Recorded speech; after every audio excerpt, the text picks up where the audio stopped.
আমরা আরেকটু সচেতন হওয়া দরকার।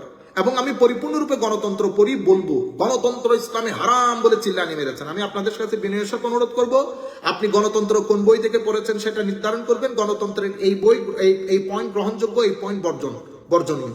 তো ওনারা এই যে ওনাদের কথাগুলোর কারণে এই প্রশ্নগুলো আসে, ইউটোপিয়ান প্রশ্নগুলো আসে ওনাদের কথাবার্তাগুলোর কারণে। ঘরের মধ্যে বসে বসে ওনারা মনে করেন পুরো পৃথিবী বোধহয় ওনার ঘরটা, সেরকম না। বুঝতে পেরেছেন? এখানে এই সময় আধুনিক রাষ্ট্র ব্যবস্থার সঙ্গে ইসলামী রাষ্ট্র ব্যবস্থার সমন্বয় কিভাবে করবেন, যেখানে মানুষের ব্যক্তি স্বাধীনতা একটা বড় ইস্যু, ফ্রিডম, এই বিষয়গুলো আসলে খুব বেশি যে জটিল বা কঠিন সেরকম না। যেমন সেকুলার সোসাইটিতে আপনার যে ফ্রিডম, আপনার যে স্বাধীনতা, ব্যক্তি স্বাধীনতা, সেকুলার সোসাইটিতে আপনি যেভাবে প্র্যাকটিস করতেন ঠিক সেভাবে করবেন।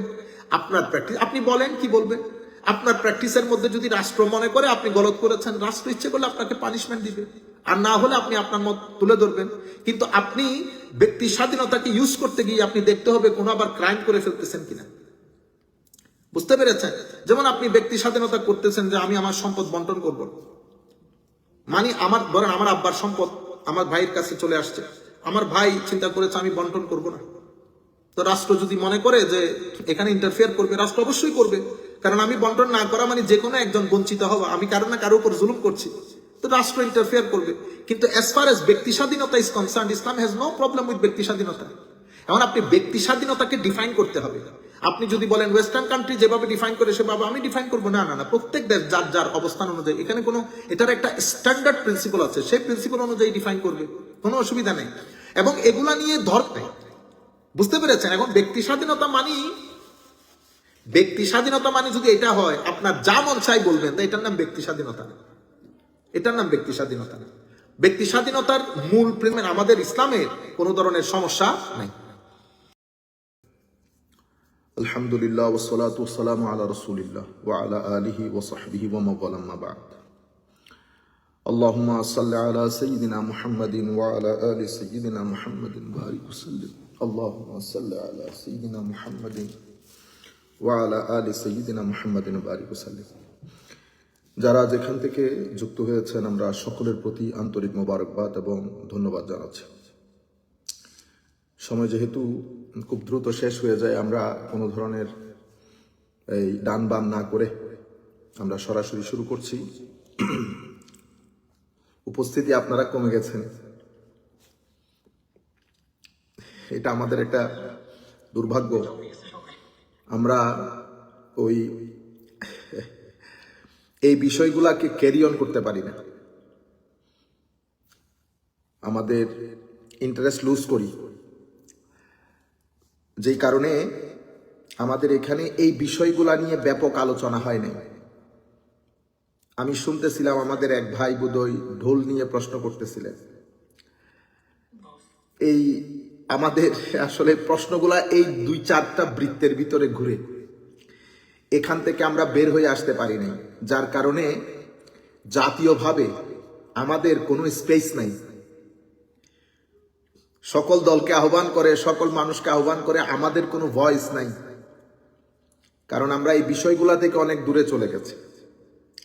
আমরা যেই উদ্দেশ্যকে সামনে রেখে আমাদের ইয়াটা শুরু করেছিলাম, আলোচনাটা শুরু করেছিলাম, সেটা হচ্ছে আমরা চাচ্ছিলাম যে আমাদের একটা কনসেপচুয়াল ক্লারিটি, যেটাকে বলে যে আমরা যখন বলি যে খিলাফা, ইসলামী রাষ্ট্র, এটা আসলে কি, আমরা কি মনে করি, আর এটার বাস্তব চিত্র কি, এই বিষয়ে আমাদের বুঝ ব্যবস্থাকে অথবা বুঝ ব্যবস্থার গ্রিপটাকে একটু স্ট্রং করার জন্য, আমাদের বুঝ ব্যবস্থাকে একটু ম্যাচিওর করার জন্য আমরা এই পর্বগুলো আলোচনা করেছি। আমরা চাচ্ছিলাম যে ধারাবাহিকভাবে সব বিষয় আলোচিত হোক, কিন্তু আপনাদের পার্টিসিপেশন যদি পারফেক্টলি না হয় তাইলে তো আমাদের সময় wasting of our time, we don't need.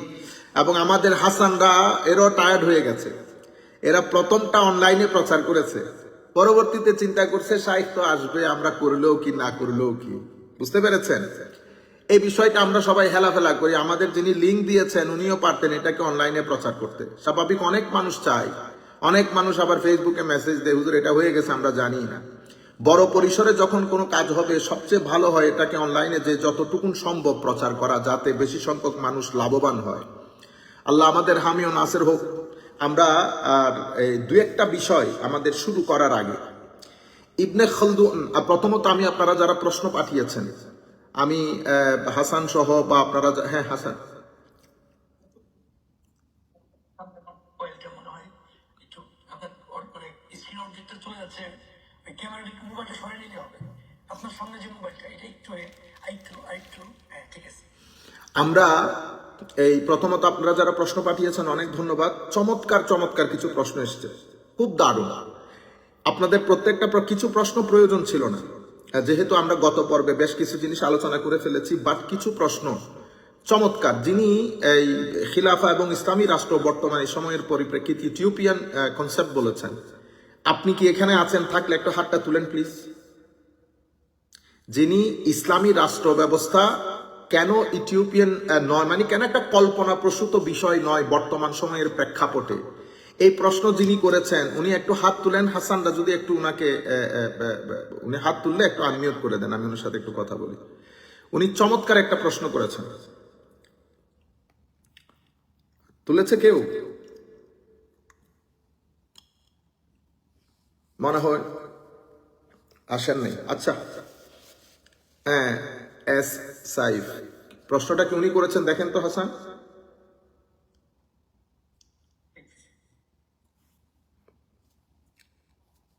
Asif, যে আপনি একটু আনমিউট করুন প্লিজ।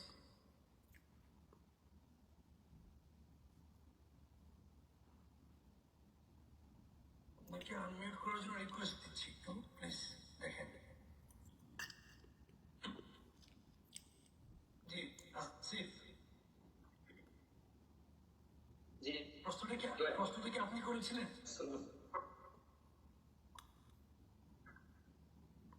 তাড়াতাড়ি বেটা, আমাদের সময় চলে যাচ্ছে। না শাহেক জি প্রশ্নটা এখন ওনার বোধহয় নেটওয়ার্কের প্রবলেম দিচ্ছে। আচ্ছা ঠিক আছে, ঠিক আছে বেটা, লাগবে না।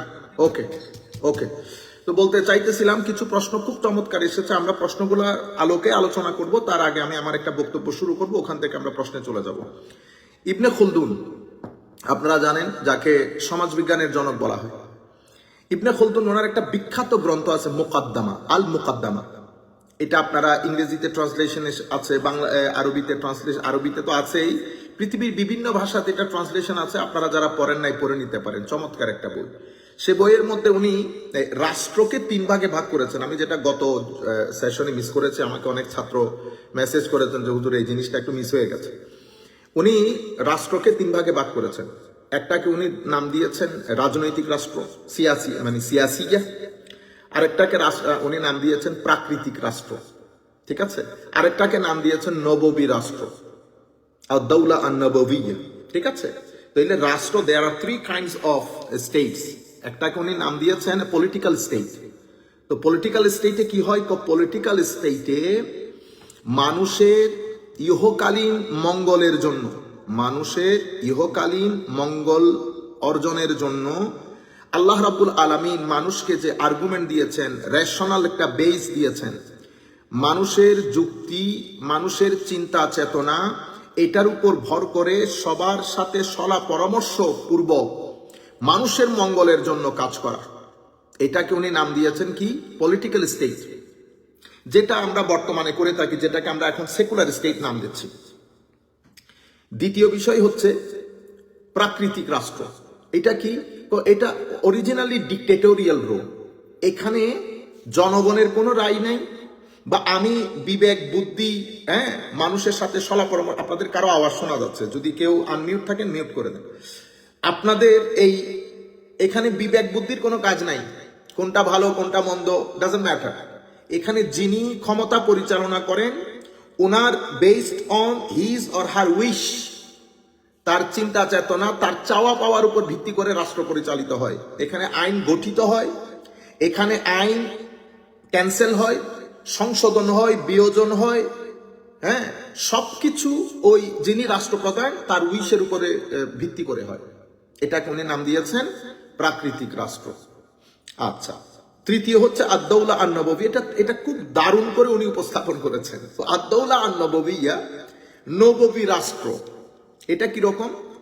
এটাও পলিটিক্যাল স্টেটের মতো আকল এবং পরামর্শ এই দুইটাকে কাজে লাগায়। কিন্তু এখানে আরেকটা জিনিস এক্সট্রা আছে, সেটা কি? সেটা হচ্ছে divine guidance. Guidance given by Allah and his prophet সাল্লাল্লাহু আলাইহি ওয়াসাল্লাম, এই দুইটাকে কাজে লাগানো হয়। কেন? কারণ পলিটিক্যাল স্টেটের মধ্যে শুধুমাত্র ইহকালীন মঙ্গলটাকে সামনে রাখা হয়। ইসলামিক স্টেটের মধ্যে যেটা আদ-দাওলা, উনি ইসলামিক স্টেটও বলেন না, আদ-দাওলা ইসলামিয়া বলেন না, উনি বলেছেন আদ-দাওলা আন-নববিয়্যা। এটার কারণও আছে কেন বলেছেন, আমি বুঝতে পেরেছি উনি এটা কেন বলেছেন।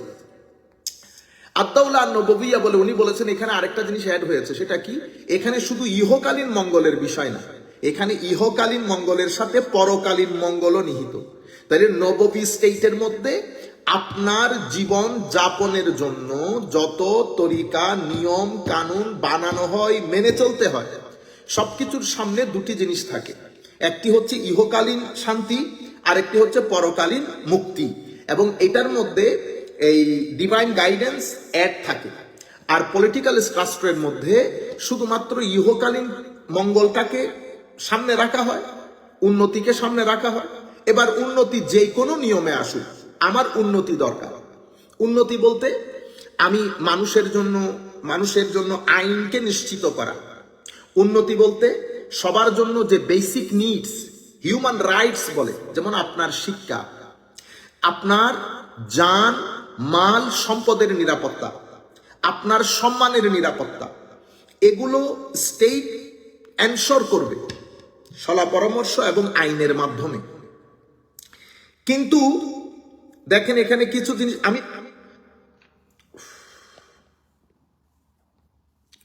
আচ্ছা, ইন্না লিল্লাহি ওয়া ইন্না ইলাইহি রাজিউন।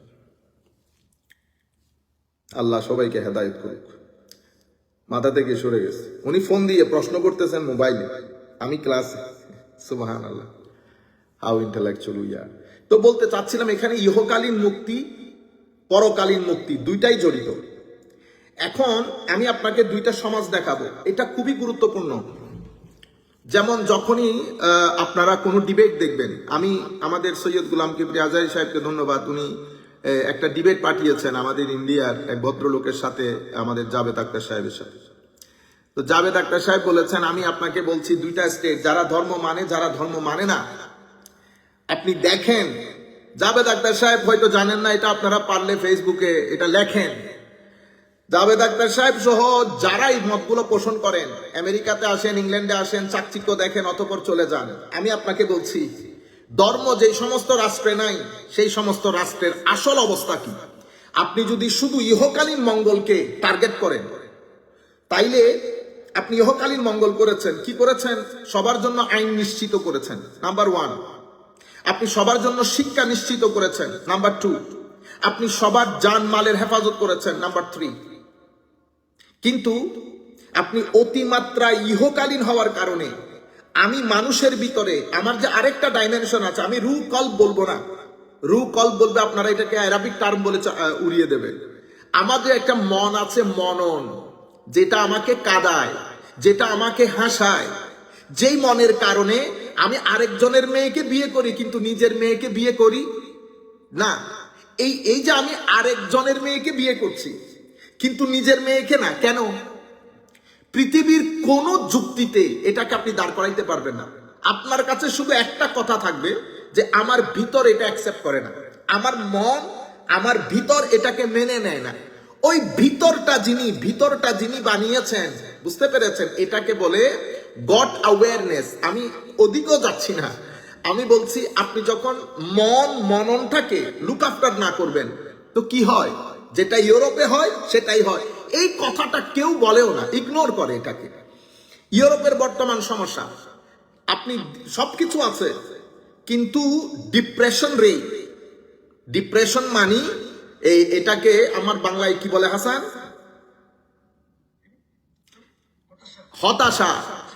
হতাশা এবং মেন্টাল এনজাইটি। এই যে এনজাইটি যেগুলো আছে, আপনার মানসিক হতাশাগ্রস্ত হওয়ার কারণে যে বিভিন্ন রোগ বালাই, সেটা ইউরোপ, আমেরিকা, স্ক্যান্ডিনেভিয়ান কান্ট্রি যারা আস্তে আস্তে ধর্মের খোলস থেকে বের হয়ে এসেছে, তারা যে কোন পর্যায়ে এসেছে সেটা আপনি কল্পনা জল্পনার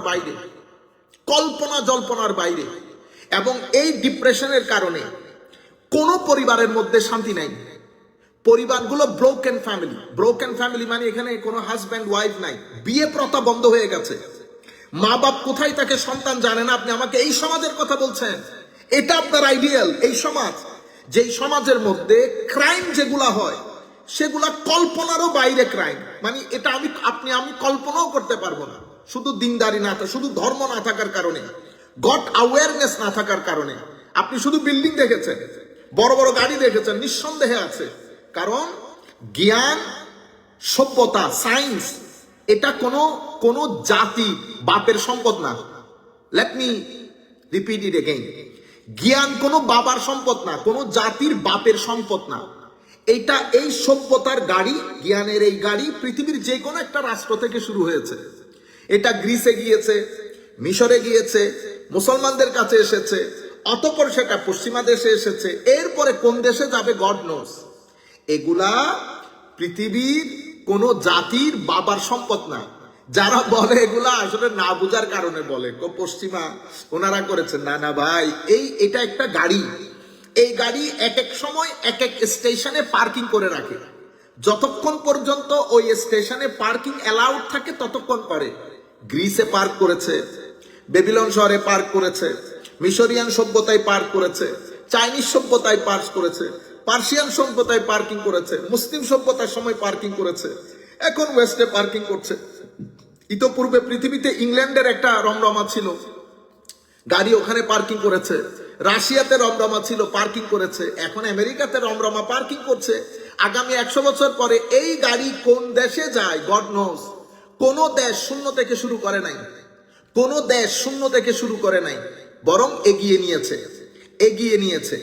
সুতরাং কেউ যদি বলেন যে ওয়েস্টার্ন কান্ট্রি, এখন যেগুলো আমাদের টিভি নাটকের মধ্যে বা এই কি বলে আপনারা টক শোর মধ্যে শোনেন, ঘরগুলা চমৎকার, অসম্ভব ক্লিন, নো ডাউট, কিন্তু ঘরের ভিতরের এনভায়রনমেন্ট কেউ চেক করে নাই।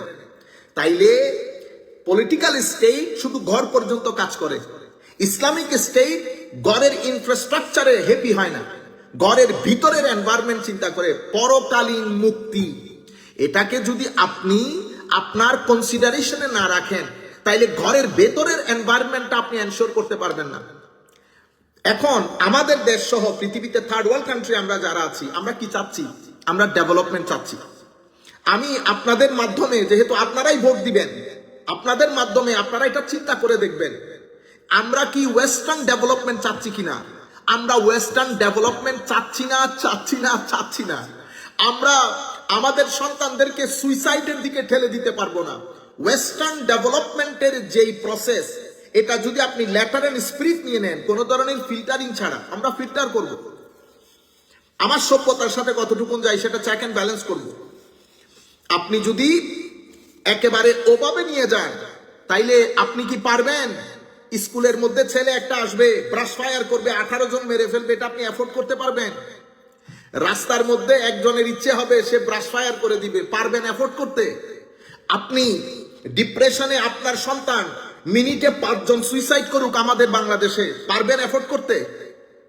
আপনার মেয়ে ব্রোকেন, আপনার বোন ডিভোর্সড, আপনি পারবেন? আপনি রেপ এভরি সেকেন্ড মিনিট, আপনি যখন বিবাহ সংস্কৃতি বন্ধ করে দিবেন মিন্স বন্ধ হয়ে যায়। বিবাহ বন্ধ হয়ে গেলে কি কি হতে পারে? এই যে ওয়েস্টার্ন কান্ট্রিতে রেপ বেশি, কেন বেশি? বিবাহ সংস্কৃতি বন্ধ। They are not interested to get married for so many reasons. আপনি যখন সোসাইটিকে অশ্লীল করে তুলবেন, আমাদের নাটক সিনেমা করে বেগাইরত কতগুলো আমাদের এখানে নাটক বানায়, এদেরকে প্রত্যেককে 3-3, 4-4, 10-10 বছরের জন্য এদেরকে জেলে ভরে দেওয়া দরকার। আমাদের যারা ভবিষ্যতে রাষ্ট্র ক্ষমতায় আসার চিন্তা করতেছে তাদের বিনয়ের সাথে অনুরোধ করব, এই সমস্ত বাইরের টাকা খেয়ে বাংলাদেশের সংস্কৃতিকে বৃত্তাঙ্গুলি প্রদর্শন করে নাটকের মতো, যেগুলো আমাদের জেনারেল মাস ফ্যামিলিগুলা বসে দেখে, সেই জায়গার মধ্যে অশ্লীলতা টেনে এনে আমাদের জাতিকে আবার ওই বিবাহ প্রথা বন্ধের যে বিভিন্ন সিস্টেমগুলো আছে, ওয়ান অফ দি টুলস, একটা টুল হচ্ছে অশ্লীলতাকে অতিরিক্ত প্রপাগেট করা, অশ্লীলতাকে একেবারে আম করে দেওয়া। অশ্লীলতা যখন আম হয়ে যাবে, আপনি বিয়ে প্রথা বন্ধ হয়ে যাওয়ার এক একটা ফ্যাক্টর এগুলা, যেগুলো ওয়েস্টার্ন কান্ট্রিতে হয়েছে। সুতরাং আমাদের যারা নাটক বানায় তাদেরও মাথায় রাখা দরকার, এবং এরা ক্রিমিনাল সব, যারা নাটকের নাম দিয়ে ইনিয়ে বিনিয়ে ডান বাম করে সমাজের মধ্যে অশ্লীলতা, আবার এটার নাম দিয়েছেন আপনারা সংস্কৃতি। একটা ব্যক্তি, নাটকের একটা ব্যক্তির মুখ দিয়ে শুনলাম না যে এই অশ্লীলতাগুলো বন্ধ হয়ে যাওয়া দরকার। এগুলো আমাদের সোসাইটির সাথে যায় না। তারা ইনিয়ে বিনিয়ে এই বিষয়গুলো প্রচার করতে চায় শুধুমাত্র সমাজকে অস্থির করার জন্য। হ্যাঁ, এখন প্রশ্ন হচ্ছে আমরা কি এটা নিজের হাতে করব? না, নিজের হাতে করব না। নিজের হাতে করলে এটাকে সন্ত্রাসী কার্যক্রম বলে। নিজের হাতে করা এটা ক্রিমিনাল অ্যাক্ট, বুঝতে পেরেছেন? তো যেভাবে আমি এটা নিজের হাতে করব না, সেভাবে মাজারও নিজের হাতে ভাঙবো না। কোন মাজার যদি মনে করি এখানে কোন ধরনের ভণ্ডামি হচ্ছে, অনেক জায়গায় হয়, নিঃসন্দেহে হয়, সেটার জন্য আমরা জনমত গঠন করব। যেভাবে আমরা প্রত্যেক জায়গায় কথা বলছি, আমরা আইনের আশ্রয় নেব, জনগণকে একসাথে করব, কিন্তু নিজের হাতে। কিছুদিন আগে ফ্রান্স থেকে এক ভদ্রলোক মাজারের একটা ফিরিস্তি বর্ণনা করলেন। আমি আর কিছু বলতেছি না, আমরা তীব্র প্রতিবাদে এসে এগুলা করি না, এগুলা ফাঁসুয়া ব্যাপার। আমি শুধু করবো ইন্না লিল্লাহি ওয়া ইন্না ইলাইহি রাজিউন। যেটা জানেন না সেটা নিয়ে না গড়ানো উচিত। আর আপনি যেই দলের হয়ে এই কথাগুলো বলেছেন, তাদের প্রতি আমাদের বিনয়ের সাথে অনুরোধ, শেষ পর্যন্ত আপনারা ফ্রান্সের উপর নির্ভর করলেন এই বিষয়গুলো প্রচার করার জন্য। মাজার কিভাবে এসেছে, কত দারুণ বক্তব্য, হাইলি ইন্টালেকচুয়াল, আমাদের বুঝে আসে নাই। আমরা ইন্টালেকচুয়াল না, আমরা এটা বোঝার চেষ্টাও করি না। No need. মাজার শুধু বাংলাদেশের বিষয় না। আচ্ছা, বাংলাদেশে না মাজার আপনি যেভাবে বলেছেন সেভাবে এসেছে, তো পাকিস্তানে, আফগানিস্তানে, ইন্ডিয়াতে, ইরানে, ইরাকে, প্যালেস্টাইনে, সিরিয়াতে, ইয়েমেনে, মিশরে কিভাবে এসেছে? শেষ পর্যন্ত আমার নবীর মদিনাতুন নববী, ওখানে কোন কৃষক গিয়েছিলেন? ইন্না লিল্লাহি ওয়া ইন্না ইলাইহি রাজিউন। তারপরে আমি আপনার দুই একটা শব্দ আপনি বলেছেন বাংলাদেশের সাধারণ জনগণ এখন মাজারের বিরুদ্ধে। আপনি কোন সাধারণ জনগণের কথা বলেছেন?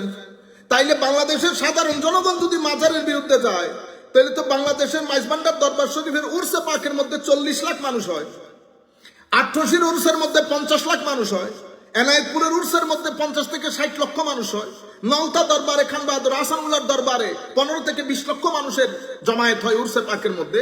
এখানে খুলনার খুলনবী রহমতুল্লাহ আলের দরবারে 15-20 লাখ মানুষ একত্রিত হয়। আমাদের ব্রাহ্মণবাড়িয়াতে প্রফেসর আব্দুল খালেক রহমতুল্লাহ আলাইহি সতুরা দরবার শরীফের মধ্যে লাখো মানুষ। এরা সাধারণ মুসলমান না? আমাদের যদি আপনি জামিয়ার উরুস দেখেন, আমাদের যদি আপনি এই কি বলে সোনাকান্দা দরবারের উরুস দেখেন, আমি আপনাকে বলবো আপনি ফ্রান্স থেকে এসে এগুলা দেখেন, তো এরা সাধারণ মুসলমান না? আমি আপনাকে বলি, বাংলাদেশের আমাদের রাজনীতি এখন 2 ভাগে বিভক্ত, বরং 3 ভাগে। আমি এটাকে 2 ভাগ করি। এক দল হচ্ছে ওই যে আমি ইবনে খালদুনের পলিটিক্যাল স্টেট গঠনের জন্য, সেকুলার স্টেট গঠনের জন্য, মানে আমাদের ইহকালীন মানে কি বলে ব্যাটারমেন্টের জন্য, আইন, আমাদের সুখ শান্তি সবকিছুকে সামনে রেখে বিবেক বুদ্ধি, পার্লামেন্ট, শুরা, পরামর্শ সবকিছুকে একসাথে করে আমাদের ইহকালীন মুক্তি। যদিও আমাদের দেশে সেটা হয় না, আমরা তো কোনো দল করছি না। এবং শুধু আমি যেহেতু এখন বাংলাদেশের অবস্থা একটা নাজুক পরিস্থিতি দিয়ে যাচ্ছে, আমাদের হাদি হত্যা হওয়া, এই হত্যাকাণ্ডগুলার কোনোদিন আইন, এগুলার কোনো বিচার হবে না। জাতি পৃথিবী জানতেও পারবে না কে হত্যা করেছে। অথচ মায়ের পেটের সন্তান যে দুনিয়াতে আসতেছে সে ক্রিমিনাল কিনা সেটাও পুলিশ জানে। পুলিশকে যদি জিজ্ঞেস করেন, হুজুর আমার ভাতিজা আসবে, একটু বলেন দেখি সে তার ক্রাইম কি, পুলিশ আপনাকে 100 ধরনের ক্রাইম বলবে। পুলিশের মধ্যে সেই ধরনের ক্যাপাবিলিটি এবং ক্যাপাসিটি আছে, তারা মুহূর্তের মধ্যে বিভিন্ন টুল দিয়ে তাদের এই অরিজিনাল ক্রাইম কে করেছে এটাকে চিহ্নিত করা তাদের জন্য জাস্ট চুটকির ব্যাপার, সময়ের ব্যাপার। কিন্তু এই হত্যাকাণ্ডগুলো, বিডিআর হত্যাকাণ্ড করে আমাদের দেশকে বিনাশ করে দিয়েছে। এই হত্যাকাণ্ড কিয়ামতের আগ পর্যন্ত এটা কি হবে না? সত্যিকার অর্থে এগুলার বিচার হবে না। আমরা জানতে পারি না এক্স্যাক্টলি জিয়াউর রহমান সাহেবকে কে মেরেছে। এই হত্যাকাণ্ড আনোয়ার সাদাতকে কে মেরেছে। মুসলমানদের পক্ষে, আইন শৃঙ্খলার পক্ষে কথা তুললেই এখানে 2 ধরনের জিনিস পাবেন। একটা হচ্ছে কিছু মানুষ আপনার বিরুদ্ধে লেগে যাবে, তারা জানেও না কি বলছে তারা, বুঝতে পেরেছেন? যে কোনো একটা রাস্তায় ফেলে দেয়, উনি আওয়ামী লীগ করে, উনি বিএনপি করে, উনি জামাত করে, যে কোনো একটা রাস্তায় ফেলে দেয়। আপনি এখানে সত্য কথা বলতে পারবেন না। আর একটা হচ্ছে, আপনি যদি দেখেন যে এই মানুষটা বাংলাদেশের জন্য, বাংলাদেশের উন্নতির জন্য একটা বিশাল বড় ব্রিজ, এটাকে সরিয়ে দেবে, এটাকে সরিয়ে দেবে। বাংলাদেশে বিএনপির লোক মারা যায়, আওয়ামী লীগের লোক মারা যায়, কিন্তু একটা পার্টির লোক মারা যায় না, কারণ তারা জানে কিভাবে রিয়াক্ট করতে হয়, তারা সব জানে। বুঝতে পেরেছেন? এখানে রইসুদ্দিন মারা যান, রইসুদ্দিন মারা যাবেন কেন? রইসুদ্দিন কি কোনো সন্ত্রাস কাজ করেছে? রইসুদ্দিনের ব্যাপারে আজ পর্যন্ত কেউ একটা শব্দ বলেছে? কিন্তু আমরা সবাই নতুন সিস্টেম, আইন কানুন সবকিছু বলি। তো বলতে যেটা চাচ্ছি, হাদিদের বিচার আপনি লিখে রাখেন, কোশ্চিন কালেও হবে না। আমরা কিয়ামতের জন্য অপেক্ষা করি। জাভেদ আখতার সাহেবকে এই জন্য জানান দরকার যে এই একটা কিয়ামতের দরকার আছে, নতুবা আমি অরিজিনাল বিচার পৃথিবীতে হয় নাই। আমি আপনাকে পুরো 1000 লিস্ট বলতে পারবো, যেই বিচার আমেরিকা বলেন, ইংল্যান্ড বলেন, ডায়ানাকে কে মেরেছে, হু কিল ডায়ানা, বস ডায়ানা অ্যাক্সিডেন্ট করেছে। কিন্তু মাঝে মধ্যে ওই যে টাকার প্রয়োজন হলে কিছু পত্রিকা একটু লেখা মারে, বুঝতে পেরেছেন? 1 মিলিয়ন, 2 মিলিয়ন, 1 বিলিয়নের একটা ডিল হয়ে যায়, বস এটা চুপ হয়ে যায়। পৃথিবী, আমাদের দেশে করাপশন হয় ঠিক, পৃথিবীর সব দেশে হয়, এই সমস্ত দেশে ভদ্রভাবে হয়, বুঝতে পেরেছেন? আমাদের দেশে অশ্লীল ভাবে হয়, কিন্তু করাপশন সব দেশে আছে। সম্মানিত উপস্থিতি, আমি শুধুমাত্র ওই যে মাজার, এটা মাজারের কথা যিনি বলেছেন ওনাকে বলছি, সাধারণ মুসলমান বলিয়েন না, তৌহিদি জনতা বলিয়েন না।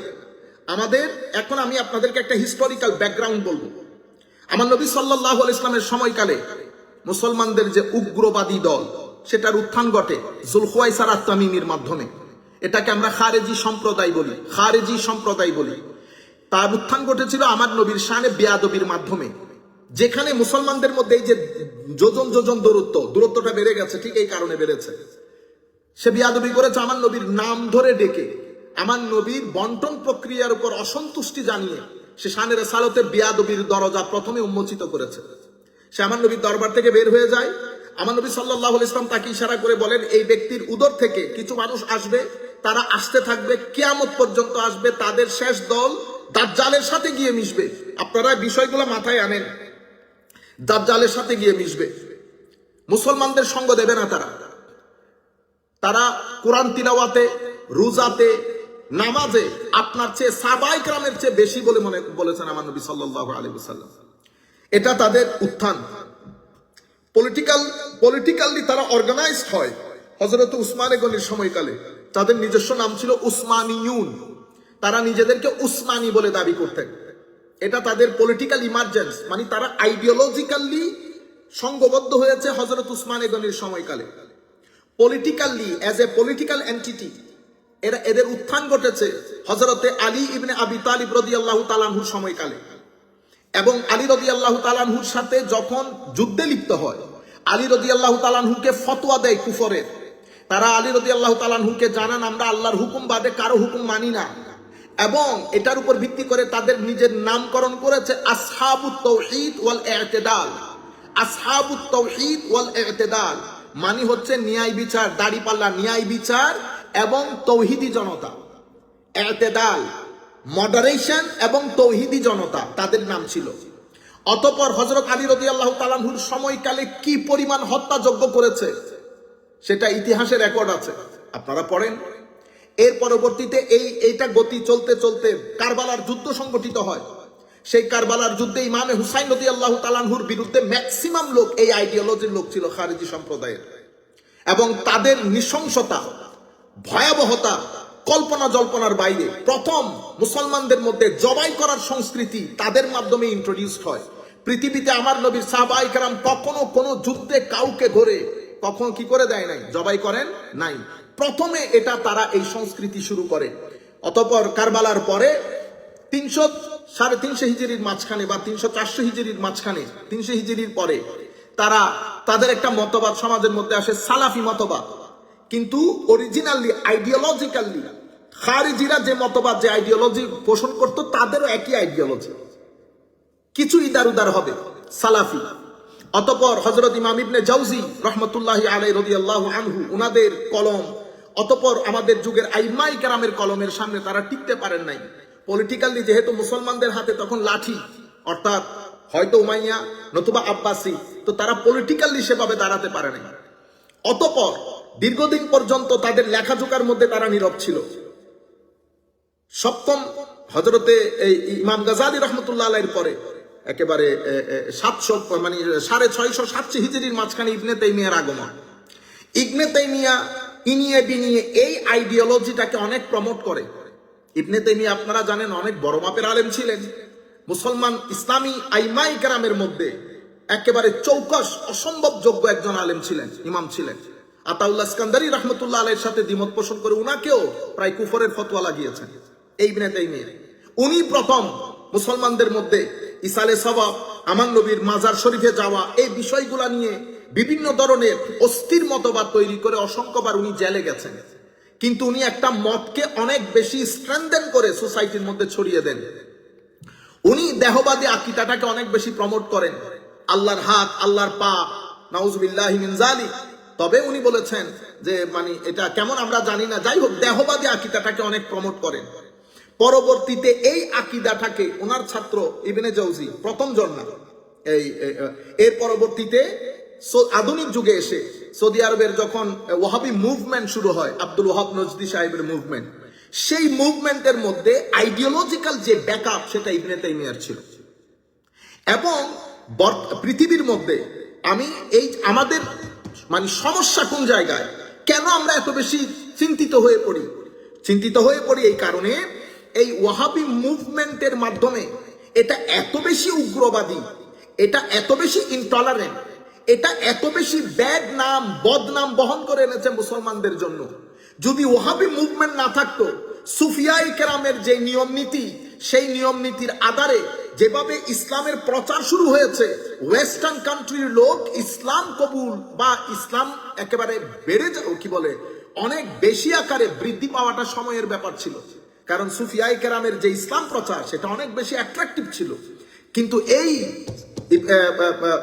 আব্দুল ওয়াহাব নজদি সাহেব এসে ওনার এই যে ওয়াহাবি আন্দোলন যেটা, সেটার আইডিওলজিক্যাল ব্যাকআপ ইবনে তাইমিয়া, যা অসম্ভব উগ্রবাদী। এবং পৃথিবীতে গত 2 দশক ধরে যেই পরিমাণ উগ্রবাদিতা আমরা দেখেছি, যেই পরিমাণ ডেস্ট্রাকশন আমরা দেখেছি, প্রত্যেক জায়গায় বোমা বাবাজির সাথে যারা জড়িত ছিল তাদের বেশিরভাগ বলতে আপনি বলতে পারেন 100 আউট অফ 100 তাদের আইডিওলজিক্যাল ফাদার ছিলেন ইবনে তাইমিয়া। কিন্তু আমরা এটা বলছি না যে ইবনে তাইমিয়াকে যারাই ফলো করেন তারা বোমা বাজান, এটা আমরা বলছি না, ইন্না লিল্লাহ। আমরা বলছি যারা যেখানে বোমা মেরেছে প্রত্যেকের আইডিওলজিক্যাল ফাদার ছিল ইবনে তাইমিয়া। সেই কারণে আপনি ইসলামী দল করেন, আপনি বলছেন আপনারা আমাদের বিরুদ্ধে কথা বলা মানে ইসলামের বিরুদ্ধে কথা বলা, ইন্না লিল্লাহি। আরেকটা ধোঁকাবাজি করলেন, আরেকটা ধোঁকাবাজি। আমরা যেটা বলতে চাচ্ছি যে আপনি পরিষ্কার করেন আপনার আইডিওলজিক্যাল ফাদারকে, আপনি কি চান অরিজিনালি, মানে এই কিছুদিনের মধ্যে আপনি অলরেডি দেখিয়ে ফেলেছেন আপনারা কি চান, কি করতে চাচ্ছেন। আমি আমাদের মিটা ভাইদের আরেকটা কথা বলি, এই গত 2 সপ্তাহ আগে, 2 সপ্তাহ বা 3 সপ্তাহ আগে চিটাং ইউনিভার্সিটিতে প্রফেসর নিয়োগ হবে, ভর্তি পরীক্ষা হয়েছে। এখানে যারা ইসলামিক স্টাডিজে বোধহয় পরীক্ষা নিচ্ছেন, তো যারা ইসলামিক স্টাডিজে পরীক্ষা নিচ্ছেন চিটাং বিশ্ববিদ্যালয়ের সমস্ত বড় বড় প্রফেসর ছিলেন। আপনারা বুঝতেন, আপনি একটা ইউনিভার্সিটির প্রফেসর নিয়োগে আমি আপনার উপর ভরসা করতে পারছি না, আপনি সিনসিয়ার না, আপনি 2 নাম্বারই করেছেন, করাপশন করেছেন একটা ইউনিভার্সিটির প্রফেসর নিয়োগে। আপনি বড় চেয়ার পেলে তো আল্লাহ পাক জানে আপনি কি কি কাজ করবেন।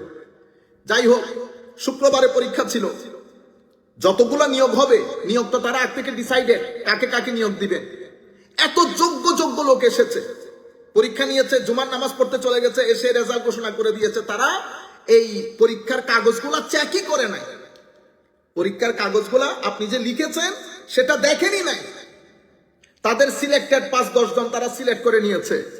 ভিসি সাহেবের উপস্থিতিতে যখন পরীক্ষার পরীক্ষার টাইম এসেছে, ভিসি সাহেব দেখছেন চেয়ারের লগে এদের পরীক্ষার লগে কোনো মিল নাই, তখন ভিসি সাহেব বলেছেন আমাকে একটু ইয়াগুলা দেখান, খাতাগুলা দেখান। খাতাগুলা দেখাইতে গিয়ে দেখে খাতার মধ্যে কোনো নাম্বারিং নাই, উনি সাথে সাথে পরীক্ষা ক্যান্সেল করে দিয়েছেন। এখানে এক ভদ্রলোক আছেন যিনি বেদাতের উপর অনেক বই লিখেছেন, আমি বিনয়ের সাথে আরজ করব, আপনি না থাকতেন, আপনি আমাদের আমরা তো আপনাকে সম্মান করি প্রফেসর হিসেবে, আলেম হিসেবে, আপনি আমাকে বলেন আমি কোনোদিন এই কাজ করতে পারবো না। এই কারাপশন আমি করতে পারবো না। আপনি মানুষ কারাপশন করে, মানুষ নিজের লোক ঢুকায় এভাবে অশ্লীল ভাবে কোনো আপনি একটা ছেলে যখন পরীক্ষা দিতে গেছে, আশা ভরসা তার 3 মাসের প্রিপারেশন সবকিছু সাথে ছিল, আপনি সবকিছুকে হাওয়ায় উড়িয়ে দিয়েছেন শুধুমাত্র নিজের দলের জন্য। যেই ব্যক্তি ইউনিভার্সিটিতে একটা প্রফেসর নিয়োগের ক্ষেত্রে সততা দেখাইতে পারে না, তাকে আপনি বলতেছেন ইসলামের নাম দিয়ে আমি পার্লামেন্টে ঢুকাই দেব। ইন্না লিল্লাহি ওয়া ইন্না ইলাইহি রাজিউন। আপনারা বলছেন যেহেতু আমাদের এখানে এখন মন্দের ভালো দরকার, আপনারা অনেকে প্রশ্ন করেছেন তাইলে হুজুর ভোট কাকে দেব? দেখেন, মন্দের ভালো যাদের মাধ্যমে অন্তত আমার ইহকালীন কাজগুলা সুষ্ঠুতার সাথে সম্পন্ন হবে, আমার নবীর শানে বেয়াদবির বাজার গরম হবে না, এখানে ধর্মের নামে উগ্রতা যাবে না, লাঠি নিয়ে দৌড় দেওয়া, একটা বিল্ডিং ভেঙে ফেলা। প্রথম আলো বলেন এই সমস্ত পত্রিকার অফিসগুলা লাখ গুন্ডামি করেছে। আপনি গুন্ডামির জবাব কিভাবে দেবেন? মব করে যখন যেখানে যাকে খুশি। আমি তারেক জিয়া সাহেব দেশে গেছেন, বিনয়ের সাথে অনুরোধ করব, পুরো বাংলাদেশের সবার আশা ভরসা আপনার সাথে জড়িত, মানুষ চায় একটা পরিবর্তন আসুক। অন্তত এই মব বন্ধ করেন, অন্তত আপনি আল্লাহর ওয়াস্তে এই বিশৃঙ্খলা বন্ধ করেন। আমরা বড় আশা ভরসা নিয়ে ডক্টর ইউনূস সাহেবকে দিয়েছিলাম। এরকম পরিস্থিতি দেশে, ইন্না লিল্লাহি ওয়া ইন্না ইলাইহি রাজিউন।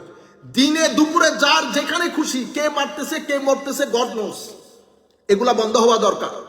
তবে আমরা চাইবো, যেমন আমি এই নামগুলা নিচ্ছি কোনো প্রমোশন করার জন্য না, এদের একটার সাথে আমার কোনোদিন দেখা হয় নাই।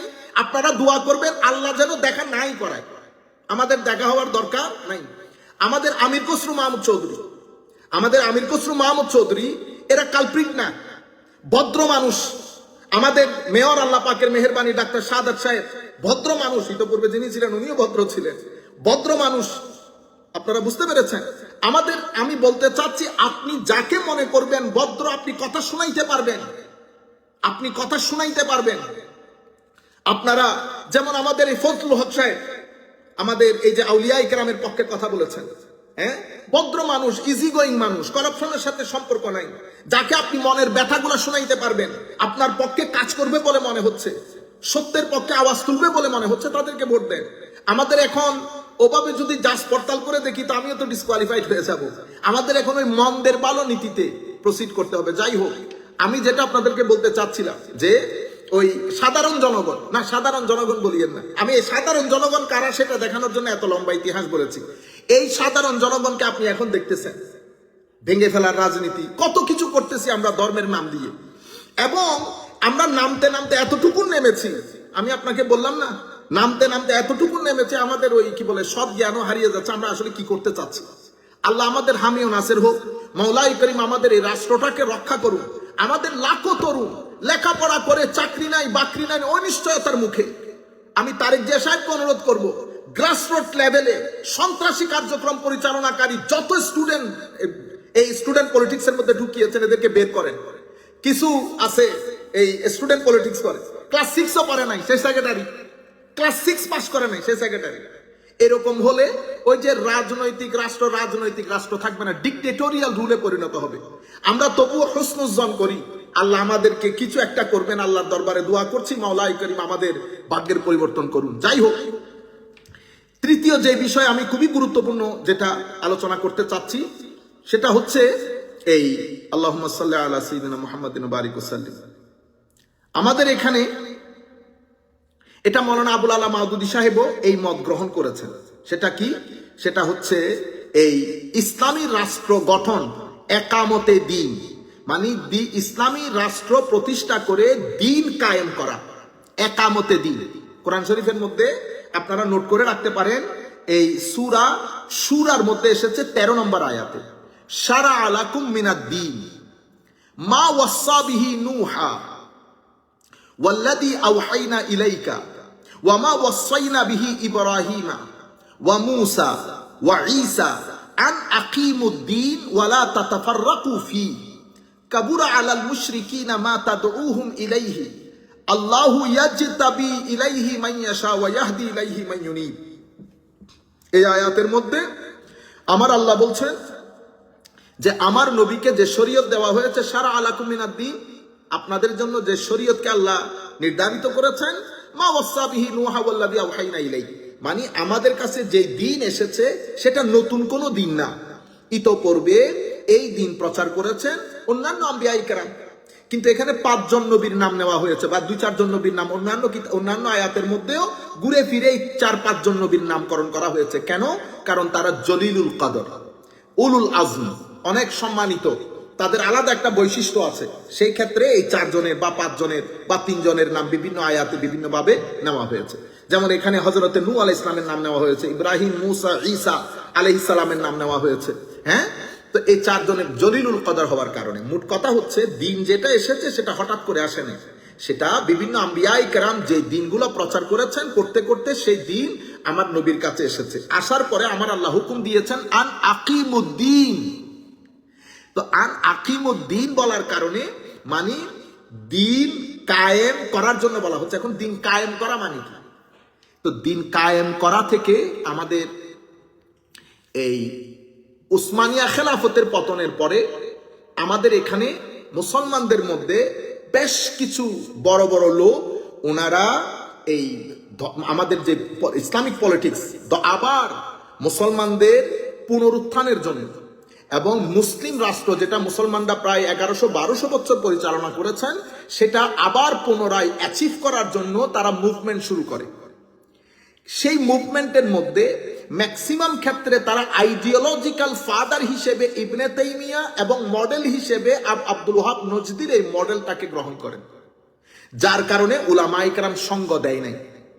মুসলমানদের বৃহত্তর মুসলিম সোসাইটির যে পালস সেটাকে ডিসরিগার্ড করে শুধুমাত্র আব্দুল ওয়াহাব নজদি সাহেবের যে মুভমেন্ট, ওয়াহাবি মুভমেন্ট, মানে আইডিওলজিক্যালি সেটাকে গ্রহণ করার কারণে এই বিষয়গুলো মুসলিম সমাজের মধ্যে তেমন একটা গ্রহণযোগ্যতা পায়নি। তো যারা এই বিষয়গুলোতে কাজ করেছেন তাদের মধ্যে মাওলানা আবুল আলা মওদুদী মরহুম অন্যতম। তো উনাদের একটা বিষয় হচ্ছে যে একামতে দিন, যেমন মুসলমান একসাথে হলে সবাই যদি চাই হ্যাঁ আমরা ইসলামী রাষ্ট্র কায়েম করব, আল্লাহ রসুলের হুকুমগুলো আমরা সমাজের মধ্যে এনফোর্স করব, সেটা আলাদা বিষয়। কিন্তু আপনি যদি বলেন একামতে দিন সেভাবে ফরজ যেভাবে সালাত, সোম, যাকাত, হজ ফরজ, প্রশ্ন হচ্ছে ওই জায়গায়, মানে যেভাবে নামাজ ফরজ, যেভাবে হজ, যাকাত, রোজা ফরজ, সেভাবে একামতে দিনও আরেকটা ফরজ আমাদের ধর্মের মধ্যে। এটা কতটুকুন গ্রহণযোগ্য, এটা বলা কতটুকুন বৈধ? কারণ আপনি যখন বলবেন একামতে দিনও নামাজ রোজার মতো ফরজ, তাইলে তো আমার নবী বলেছেন বুনিয়াল ইসলাম আলা খামস, 5টার উপরে, আপনি সেখানে একামতে দিন অ্যাড করে 6টা করে দিয়েছেন। বুঝতে পেরেছেন? তাইলে আমি যদি একামতে দিনকে নামাজ রোজার মতো ফরজ বলি তাহলে আমার দলিল লাগবে। তো দলিল হিসেবে ওনারা উপস্থাপন করেন এই আন আকিমুদ্দিন এই আয়াতগুলাকে। অথচ আমরা যদি এই শব্দের শাব্দিক এবং পারিভাষিক অর্থের দিকে যাই, আমরা দেখতে পাই আন আকিমুদ্দিন বলে বাংলা কোরআন শরীফের অনুবাদের মধ্যে যে অনুবাদগুলো করা হয়েছে সেটার সাথে অরিজিনালি মুফাসসিরিনে কেরাম এবং এই শব্দের যারা শাব্দিক বিশ্লেষণ করেছেন লিসানুল, বিশ্ববিখ্যাত অভিধান লিসানুল আরব সহ, এগুলার সাথে ওনাদের এই ব্যাখ্যা বিশ্লেষণ যায় না। আমরা আমাদের অবস্থান ক্লিয়ার করি। আমাদের অবস্থান বলতে আমি তো আর আলেম না, বুঝতে পেরেছেন? আমি মানে দুই পক্ষের মধ্যে এক পক্ষ যে কথা বলেছেন সেই কথা কোনটা বলেছেন গ্রহণযোগ্য সেটা আপনাদের সম্মুখে তুলে ধরছি। সেটা হচ্ছে একামতে দিন নামাজ রোজার মতো ফরজ বিষয় নয়। এখন আমরা জায়গায় জায়গায়, ঘরে ঘরে, পাড়ায় পাড়ায় বুঝিয়েছি একামতে দিন নামাজ রোজার মতো ফরজ। সুতরাং যারা একামতে দিনের বিরুদ্ধে কথা বলে তার মানে হচ্ছে সে নামাজের বিরুদ্ধে কথা বলছে। নামাজের বিরুদ্ধে কথা বললে যেমন কাফের, একামতে দিনের বিরুদ্ধে কথা বললেও কাফের, যেহেতু একামতে দিন নামাজ রোজার মতো ফরজ। আপনারা এই বিষয়টা আগে বুঝেন, তাইলে পরবর্তীটা বোঝা ইজি হয়ে যাবে।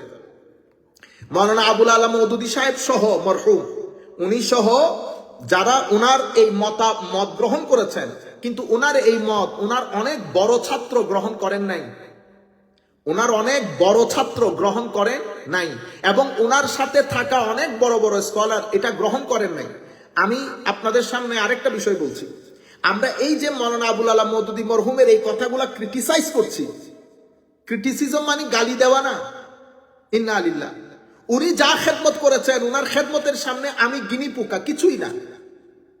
আপনারা বুঝতে পেরেছেন? আমরা কাউকে ছোট বড় করছি না।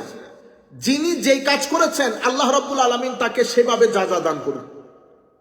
আপনারা বুঝতে পেরেছেন? আমি আমাদের জামাতের অনেক ভাই এগুলা দেখেন, আপনারা মন খারাপ করেন। আমি এই ধরেন আমরা বলছি যে একটা রায়, একটা মত, ফর এক্সাম্পল, যেমন ইমান বাড়ে কি কমে, ইমাম আজমের এক অভিমত, ইমাম বুখারীর আরেক অভিমত। আমরা ইমামে আজমেরটা গ্রহণ করেছি, ইমাম বুখারীরটা গ্রহণ করি নাই। তো ইমাম বুখারীরটা গ্রহণ না করা মানে ইমাম বুখারীকে ডিসরেসপেক্ট করা না, বরং ইমাম বুখারীর সমপর্যায়ের বা তার চেয়ে বড় একজন আলেমের সাথে এগ্রি করেছি।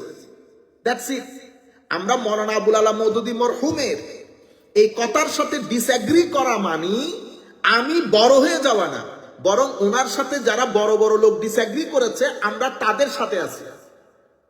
বুঝতে পেরেছেন? সুতরাং কারো বিরুদ্ধে আমরা ব্যক্তিকে নিয়ে কথা বলবো না। প্রত্যেক ব্যক্তিকে জানিয়ে দিচ্ছি, আমাদের সাথে যারা এখানে দেখছেন, কখনো কোনো ব্যক্তি নিয়ে ডিসকাস করবেন না, বক্তব্য নিয়ে ডিসকাস করব, বক্তব্য নিয়ে। যদি ব্যক্তি নিয়ে ডিসকাস করেন তো দেশটা একটা গৃহযুদ্ধের আখড়ায় পরিণত হবে। যেমন আমাদের কিছু বেকুফ আমাদের চট্টগ্রামে, ফর এক্সাম্পল, কিছুদিন আগেও দেখলাম সাতকানিয়ার এক, নামই আমার দরকার নাই, কাফের করেছি, কুফর করেছি, কি মাইজভান্ডার দরবার শরীফে কিতাব খুলে, আমি জিন্দেগিতে কিতাব খুলে কোনো ওই বক্তব্য দেই না, এটা আমার লিখিত খাতা ছিল, বলে কাফের। এখন সে কি করেছে, ব্যক্তি পর্যায়ে চলে এসেছে। এখন আমিও যদি ব্যক্তি, এখন রিঅ্যাকশনটা কি হবে আপনারা বলেন? রিঅ্যাকশন দুইটা হবে। একটা হচ্ছে আমি ধৈর্য ধারণ করে বৃহত্তর স্বার্থে চুপ থাকবো, এটার মধ্যে উম্মতেরও খাইর, এটার মধ্যে ধর্মেরও খাইর, এটার মধ্যে সুন্নিয়তেরও খাইর। কিন্তু আমারও তো লোক আছে, বলও আছে, লোকও আছে। আরেকটা অপশন হচ্ছে তাকে আমি তার এই কথার প্রতিবাদ, সে যে কথা বলেছে ঠিক সেইভাবে তাকে রিটার্ন করব। এটা হলে কি হবে? ফাইট হবে, মাইর হবে, দাঙ্গা হাঙ্গামা হবে, দেশে গৃহযুদ্ধ লাগবে। এটা কখনো গ্রহণযোগ্য না। এই এই এই এই মতামতটা, মানে এই আন্দাজটা কখনো গ্রহণযোগ্য না, ভালো না একটা রাষ্ট্রের জন্য। সুতরাং আপনারা কখনো ব্যক্তি নিয়ে কথা বলবেন না, বক্তব্য নিয়ে কথা। ব্যক্তিকে আমরা ডিল করব না, বক্তব্যকে ডিল করব। যদি বক্তব্যকে ডিল করেন পজিটিভ আন্দাজে, তাইলে আপনি যে দাওয়াতি কার্যক্রম করতে চাচ্ছেন সেটা খুব দারুণ করে সম্পন্ন হবে। কিন্তু আপনি যদি হেট্রেড বেসড বক্তব্য দেন, হেট্রেড বেসড ক্রিটিসিজম করেন, তাইলে আপনি হয়তো আপনার বক্তব্যটা তুলে ধরতে পারবেন, কিন্তু শেষ বিকেলে আপনি মানুষের মন জয় করতে পারবেন না, আপনার দাওয়াতি কার্যক্রম পরিচালনা করতে পারবেন না। আমাদেরগুলা হেট স্পিচ, ঘৃণা ভরা স্পিচ। আমাদের বাংলাদেশে বা এশিয়াতে যারা এইটিজম দিন ছেড়ে দিয়েছে, দিন ছেড়ে দেওয়ার মূলে অনেকগুলা ফ্যাক্টর কাজ করেছে। তোর মধ্যে একটা বড় ফ্যাক্টর হচ্ছে আমরা যারা নিজেদেরকে আলেম দাবি করি, আমাদের হেট স্পিচ, আমাদের উস্কানিমূলক বক্তব্য, আমাদের ইররেলেভেন্ট কথাবার্তা, আমাদের আনসাইন্টিফিক বক্তব্য এবং আমাদের ব্যক্তিত্ব, কথাবার্তা একজন আরেকজনের সাথে ডিল করা, এগুলার কারণে আমাদের এখানে এইটিজম বেড়ে গেছে। আপনি এইটিজম কমাইতে চাইলে ডিবেট করে লাভ নাই। আপনাকে আমি যদি 10 জন আলেমের অ্যাটিটিউড পরিবর্তন করতে পারি, তো 10 জন আলেমের অ্যাটিটিউড পরিবর্তন করে বক্তব্যগুলোকে প্র্যাগম্যাটিক, সিস্টেম্যাটিক, সায়েন্টিফিক করতে পারলে সেটা 100 জায়গায় ডিবেট করে জিতার চেয়ে এটা অনেক বেশি এফেক্টিভ। কোনটা? 10 জন আলেমকে প্র্যাগম্যাটিক, সিস্টেম্যাটিক বক্তব্য দিতে কনভিন্স করা। কারণ এটা এই ফ্লোটা কমিয়ে দেবে, এইটিজমের ফ্লোটা কমিয়ে দেবে। বড় আলেমের সাথে বসে, ভালো আলেমের সাথে বসে আপনি যদি ডিবেট খেলেন, ডিবেট সমাজের মধ্যে ঘৃণা ছড়ায়। আপনি হয়তো 10-12 জনের জন্য ডিবেট করেছেন, সমাজের একটা বিশাল গ্রুপ আছে যারা আপনার বক্তব্যগুলা দেখে, দেখার পরে ওরা সিদ্ধান্ত নেয়। বুঝতে পেরেছেন? এটার মাধ্যমে আপনি আপনার ধর্মের জন্য, সুন্নিয়তের জন্য হয়তো ভালো নাম বয়ে আনছেন অথবা মন্দ নাম বয়ে আনছেন। সুতরাং এইটিজমের ফ্লো আপনার বক্তব্যের মাধ্যমে হয়েছে কিনা সেটা কিন্তু আপনি কিয়ামতের ময়দানে আপনি ধরা পড়বেন। আপনার বক্তব্য আপনি বলতেছেন আমি হক বলতেছি, হক বলার নাম দিয়ে সোসাইটির মধ্যে এইটিজমের রেট বাড়িয়ে দিয়েছেন আপনি। সুতরাং আমরা এই বিষয়গুলোতে অনেক সাবধানতা অবলম্বন করব। তাইলে আমরা কি বলতে চেয়েছিলাম? বক্তা নয়, বক্তব্য। তাইলে মৌলানা আবুল আলা মওদুদী মরহুম উনি যে কথাটুকু বলেছেন যে একামতে দিন ফরজ, ঠিক যেভাবে আমাদের এখানে ফরজ মানে কি, নামাজ রোজা ফরজ, হজ ফরজ, যাকাত ফরজ, ঠিক সেভাবে একামতে দিন ফরজ। তো একামতে দিন ফরজ এটা কিভাবে? কারণ আল্লাহ বলেছেন আন আকিমুদ্দিন, আন আকিমুদ্দিন। আচ্ছা, আমরা এখন আপনারা যদি তফসিরে তাবারি দেখেন, তফসির ইবনে কাসির দেখেন, তফসিরে রাজি দেখেন, বাগাভি দেখেন, কুরতুবি দেখেন, এরপরে লিসানুল আরব দেখেন, যেই তফসিরই দেখেন না কেন, আকিমুদ্দিন এটা আমি একেবারে আপনাদেরকে, যেহেতু আমার হাতে সময় নাই, একদম সংক্ষিপ্ত আকারে বলছি। তো আকিমুদ্দিন মিন্স এটা আদামাহু, মানি দিন মানি কি? তো দিন মানি হচ্ছে আকিদা।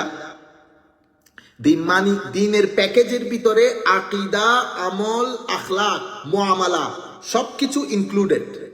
দিনের প্যাকেজের ভিতরে আল্লাহ রাব্বুল আলামিন যা করতে বলেছেন, যা থেকে নিষেধ করেছেন, রাসূল সাল্লাল্লাহু আলাইহি ওয়াসাল্লাম যা আল্লাহর পক্ষ থেকে নিয়ে এসেছেন, তার পরিপূর্ণ অনুকরণ, অর্থাৎ আল্লাহর হুকুমের সামনে পরিপূর্ণরূপে আত্মসমর্পণ করা, সারেন্ডার করা দিন।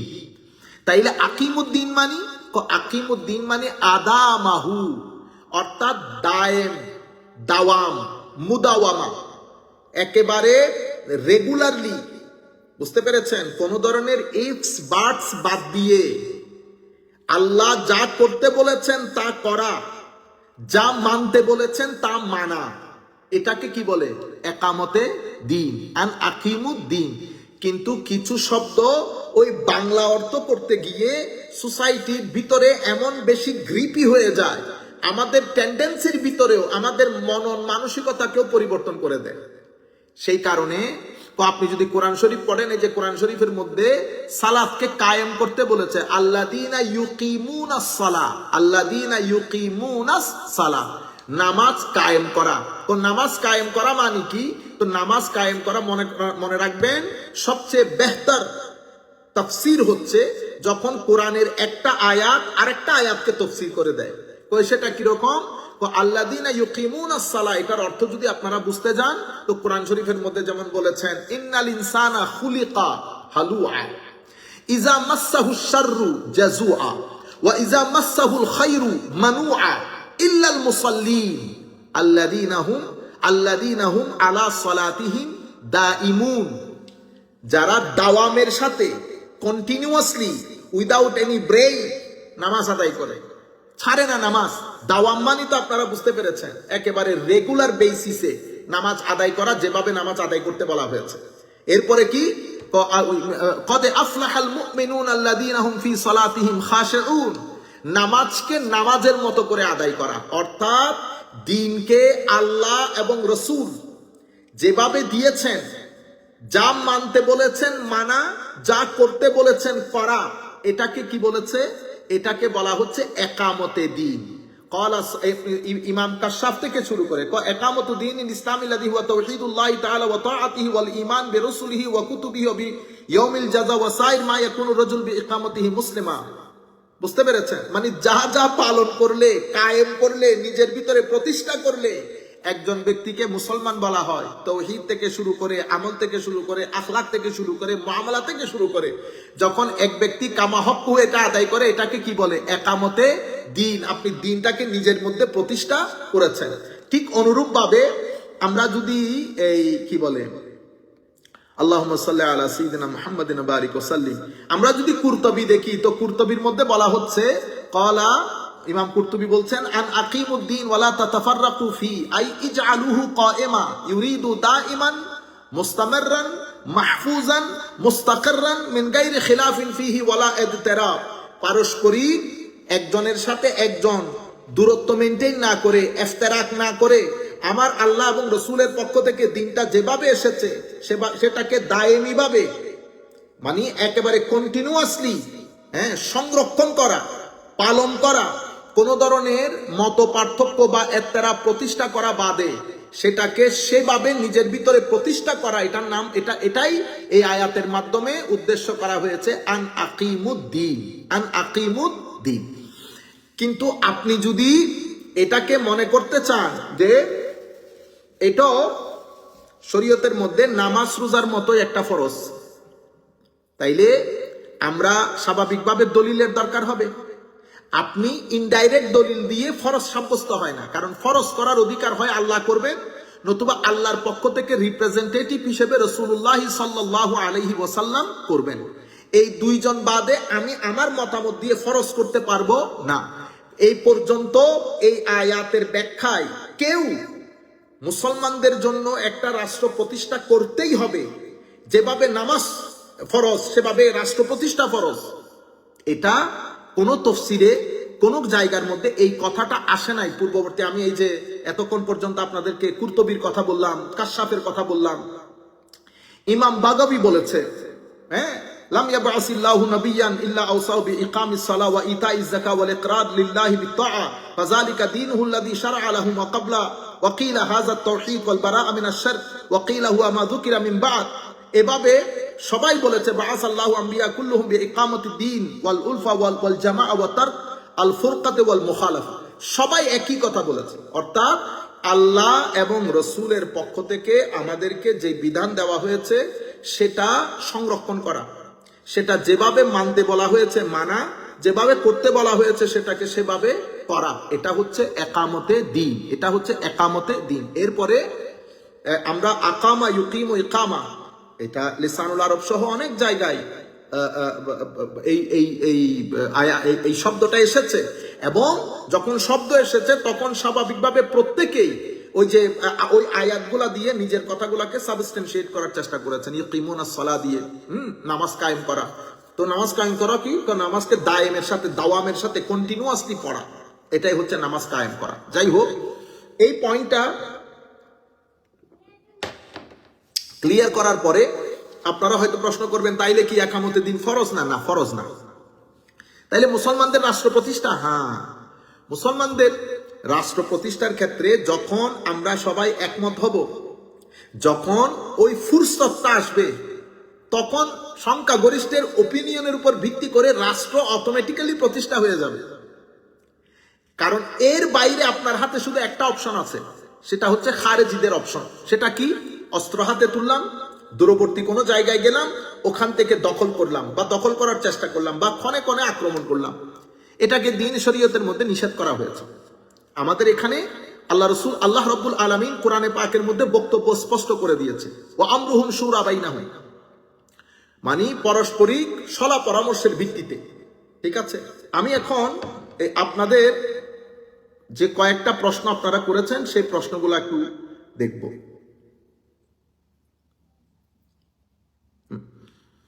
আপনারা একটা প্রশ্ন করেছেন, আমাদের সমাজ ও রাষ্ট্র ব্যবস্থায় খেলাফত কি আদৌ প্রাসঙ্গিক?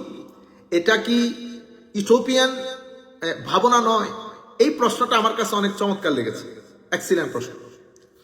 সম্মানিত উপস্থিতি, এই আপনারা যারা দেখছেন, এই বক্তব্যটার অর্থ হচ্ছে, এই প্রশ্নটার অর্থ হচ্ছে যে আমরা যারা এখন ইসলামী রাষ্ট্রের কথা বলছি, তো ইসলামী রাষ্ট্রের কথা যখন বলবেন তখন এখানে কয়েকটা বিষয় আসে। সেটা কি? সেটা হচ্ছে আমরা বর্তমানে যে সোসাইটিতে বসবাস করছি এটা আধুনিক সেকুলার সোসাইটি। আধুনিক সেকুলার সোসাইটিতে নিজস্ব একটা কনস্টিটিউশন আছে, হিউম্যান রাইটসের উপরে, মানুষের ফ্রিডমের উপরে, ওমেন এম্পাওয়ারমেন্টের উপরে সোসাইটি গত 100-150 বছরে অনেক দূর এগিয়ে গেছে। এই গত 150-200 বছরে সেই অর্থে আমাদের এই জায়গার মধ্যে কোনো রিসার্চ হয়নি, এটা একটা বিষয়। আরেকটা বিষয় হচ্ছে এখন আমাদের উপরে ওয়েস্টার্ন কান্ট্রি ডমিনেট করে। আমরা যদিও বিভিন্ন দেশে থেকে গণতন্ত্রের কথা বলি, অরিজিনালি আমরা dominated, ruled by western country, number 2। Number 3 হচ্ছে আমরা যারা বিভিন্ন 57টা বা 52টা বা মুসলমানদের দেশ, আমরা অর্থনৈতিকভাবে একেবারে ভঙ্গুর। টোটাল ওয়ার্ল্ড যেই সম্পদ, সেই সম্পদের মধ্যে সামান্য অংশ শুধু আমাদের। আপনারা মনে করতেছেন সৌদি আরব অনেক ধনী, তারপরে ব্রুনাই অনেক ধনী। সৌদি আরব ব্রুনাই যা আছে অর্থ, আমাদের নিউ ইয়র্কের মধ্যে 10 জনকে একসাথে করলে এর চেয়ে বেশি অর্থ বের হবে। আমি পুরো আমেরিকার কথা বলছি না, নিউ ইয়র্কের মধ্য থেকে যদি 10 জনকে একসাথে করি, তো এই আমার মনে হয় 2 দেশের সম্পদকে ক্রস করবে। তার টোটাল ওয়ার্ল্ডের যে ওয়েলথ, সেই ওয়েলথের মধ্যে সামান্য অংশ আমাদের। এটা একটা রিয়ালিটি। তারা এখন আইনের ক্ষেত্রে, শৃঙ্খলার ক্ষেত্রে, জ্ঞানের ক্ষেত্রে, সায়েন্সের ক্ষেত্রে সব জায়গায় আমাদের চেয়ে অনেক দূরে। এটা একটা রিয়ালিটি। আমরা তাদের মাধ্যমে ডমিনেটেড হই, এটা একটা রিয়ালিটি। আমাদের সমাজ, আমাদের কনস্টিটিউশন, আমাদের সমাজনীতি, রাজনীতি, অর্থনীতি সবকিছু কন্ট্রোলড হয় তাদের মাধ্যমে, এটা একটা রিয়ালিটি। এরপরে যখন আমরা নিজেদের দিকে তাকাই, তাহলে আমরা মুসলমানরা এখন ভাগ হতে হতে আমাদের আর ভাগ হওয়ার জায়গা নাই। একে তো অর্থ নাই, দ্বিতীয়ত শতধা বিভক্ত, তৃতীয়ত আমাদের স্ট্রং কোনো ভয়েস নাই, চতুর্থত আমাদের ঐক্যবদ্ধ কোনো প্ল্যাটফর্ম নাই। যেটা আছে সেখানে ব্যাং ট্যাং বসে কথাবার্তা বলে, হ্যাঁ, ব্যাঙ্গের ইউনিটি। তো আমি আপনাদেরকে বলছি এই 2টা বিষয় সামনে। তো 2টা বিষয়ের সামনে যখন আমি ইসলামিক স্টেটের কথা বলি, তখন অটোমেটিক্যালি আমাদের যারা সমালোচক, ক্রিটিক, তাদের ভিতরে এই ধারণাটা চলে আসে এবং তারা এটা প্রমোট করে যে বোকার স্বর্গে বসবাস করা, বোকার স্বর্গে বসবাস করা। এটাকে বলা হচ্ছে ইথিওপিয়ান ভাবনা। মানে আপনি এমন সোসাইটির মধ্যে এই বিষয়টা বলছেন, বুঝতে পেরেছেন? এটাকে বলছে ইথিওপিয়ান ভাবনা। আচ্ছা, এখন এটা ইথিওপিয়ান কিনা, আসেন আমরা এটাকে একটু এভাবে দেখি। ইথিওপিয়ান হতো যদি এটার কোনো অতীত না থাকতো। যদি অতীত না থাকতো, আমি কোনো প্র্যাকটিক্যাল ডেমনস্ট্রেশন বাদে যদি কথা বলতাম, তাহলে যে কেউ বলতে পারতো এটা একটা কল্পনা প্রসূত ধারণা। কিন্তু আমরা যদি অ্যানালাইসিস করি, তো আমরা দেখি আমার নবী সাল্লাল্লাহু আলাইহি ওয়াসাল্লাম একেবারে মদিনা শরীফ, মক্কা শরীফের মধ্যে যখন বসবাস করছেন, তো মক্কা শরীফে আমার নবী সংখ্যার দিক থেকে অনেক কম ছিলেন। আমরা যদি দেখি আমার নবীর মক্কা শরীফের যে স্টেট, মক্কা শরীফে যদিও কম ছিলেন, কিন্তু আমার নবীর এই 10-12 জন, 15-20 জন, অতঃপর 200, অতঃপর 300, অতঃপর 400 মিলে মক্কা শরীফের মধ্যে একটা স্টেট আমার নবী বানিয়েছেন। স্টেট উইদিন স্টেট বলে এটাকে। মানে এই 400-500 জন, তাদের যাবতীয় ওবিডিয়েন্স আমার নবীর প্রতি ছিল। মক্কা শরীফের সোসাইটি, পার্লামেন্টের মধ্যে তাদের কোনো ওবিডিয়েন্স ছিল না। তারা ওবিডিয়েন্ট ছিল আমার নবী সাল্লাল্লাহু আলাইহি ওয়াসাল্লামের যে পার্লামেন্ট, সেটার উপর। আমার নবী যেটা বলতেন সেটা করতেন, যেটা থেকে নিষেধ করতেন সেটা থেকে বেঁচে থাকতেন। নবী করিম সাল্লাল্লাহু আলাইহি ওয়াসাল্লামকে সুপ্রিম অথরিটি হিসেবে মানতেন। প্রায় 13 বছর আমার নবী মক্কা শরীফের মধ্যে এভাবে কাজ করেছেন। মদিনা শরীফ গিয়েছেন, যাওয়ার পরে মদিনা শরীফে ইহুদি নাসারারা অ্যাকচুয়ালি ওরা ছিল ডমিনেন্ট ফ্যাক্টর। আমি আপনাদেরকে বলেছি মানে চান্স গুলা কিভাবে আসে, অপরচুনিটি কিভাবে আসে, হঠাৎ করে দেখবেন সুযোগ তৈরি হয়ে গেছে। আমাদের কাজ হচ্ছে, আমাদের দায়িত্ব হচ্ছে কাজ করে যাওয়া। যাই হোক, আমার নবী গেলেন, আমার নবী সাল্লাল্লাহু আলাইহি ওয়াসাল্লাম সবাইকে ডাকলেন, একটা পরিস্থিতি তৈরি হলো, আমার নবী রাষ্ট্র গঠন করলেন। আমার নবী সাল্লাল্লাহু আলাইহি ওয়াসাল্লাম একটা সংবিধান দিলেন। সেই সংবিধানের আলোকে আমার নবী সাল্লাল্লাহু আলাইহি ওয়াসাল্লামকে সংবিধানের প্রধান হিসেবে অ্যাকনলেজ করা হলো। অ্যাকনলেজ করার পরে আমার নবী সাল্লাল্লাহু আলাইহি ওয়াসাল্লাম, মুসলমানরা সেখানে স্টেবল হলেন, ইসলাম প্রতিষ্ঠা হলো। এর পরবর্তীতে আমার নবী সেখানে যাত্রা শুরু করেছেন। আমার নবী সাল্লাল্লাহু আলাইহি ওয়াসাল্লাম আরো প্রায় 10 বছর ছিলেন। 10 বছর পরে আমার নবী সাল্লাল্লাহু আলাইহি ওয়াসাল্লাম এই কথা বলে গিয়েছেন যে আমার পরে আমার দেওয়া নিজাম মতে, আমার দেওয়া সিস্টেম মতে রাষ্ট্র পরিচালিত হবে 33 বছর। আমার পরে আমার দেওয়া নিয়ম, আমার দেওয়া ইমোশন, আমার দেওয়া ডিভোশন, আমার দেওয়া তরিকা, মেথোডোলজি, মানহাজ মতে রাষ্ট্র পরিচালিত হবে 33 বছর। অতঃপর অনেক ধরনের এখানে এই আমাদের এই সিস্টেম বাদ দিয়ে, ঠিক আছে, মুলুকিয়ত প্রতিষ্ঠা হবে, ঠিক আছে, ডিক্টেটোরিয়াল রুল প্রতিষ্ঠা হবে। যাই হোক, এভাবে মুসলমানরা এই উমাইয়া শাসন দিন বদিন স্ট্রং হতে গিয়েছে, স্ট্রংগেস্ট হয়ে গেছে এক সময়। এরপরে ট্রানজিশন এসেছে, আব্বাসিদরা ক্ষমতার মধ্যে এসেছে। এই সময় মুসলমানরা বিজ্ঞানে, আইনে ব্যাপক কাজ করেছে, ব্যাপক কাজ করেছে, যা যে কোনো অন্ধেরও নজরে আসার মতো, যে কোনো অন্ধেরও নজরে আসার মতো। কিন্তু আনফরচুনেটলি আমাদের ওয়েস্টার্ন ওয়ার্ল্ড ওরা এই জায়গাটাকে কোনোভাবে মেনে নেয়নি। আমি ইংল্যান্ড থেকে, আমেরিকা থেকে এখনো কেনার সুযোগ হয় নাই, ইংল্যান্ড থেকে অনেক বই কিনেছি হিস্টোরি অফ সায়েন্স, শুধু দেখার জন্য মুসলমানদের পৃষ্ঠা কয়টা। তো আমার কাছে যে কয়েকটা বই আছে, সেই কয়েকটা বইয়ের মধ্যে মুসলমানদের 1300 বছর ইতিহাস রচিত হয়েছে মাত্র 3 পৃষ্ঠার মধ্যে, 3 পৃষ্ঠা, 2 পৃষ্ঠা, 1 পৃষ্ঠা। এই জিনিসগুলাকে একাডেমিক ডিসঅনেস্টি বলে। একাডেমিক ডিসঅনেস্টি, যেটা আপনি শিক্ষক নিয়োগের ক্ষেত্রে আপনি যোগ্য ছেলেটাকে বাদ দিয়ে আপনি দল কানা হয়ে আপনার দলের ছেলেটাকে নিয়েছেন, এটাকে বলে একাডেমিক ডিসঅনেস্টি। একাডেমিক ডিসঅনেস্টিকে আমাদের রাস্তার ভাষায় বলে প্রতারক।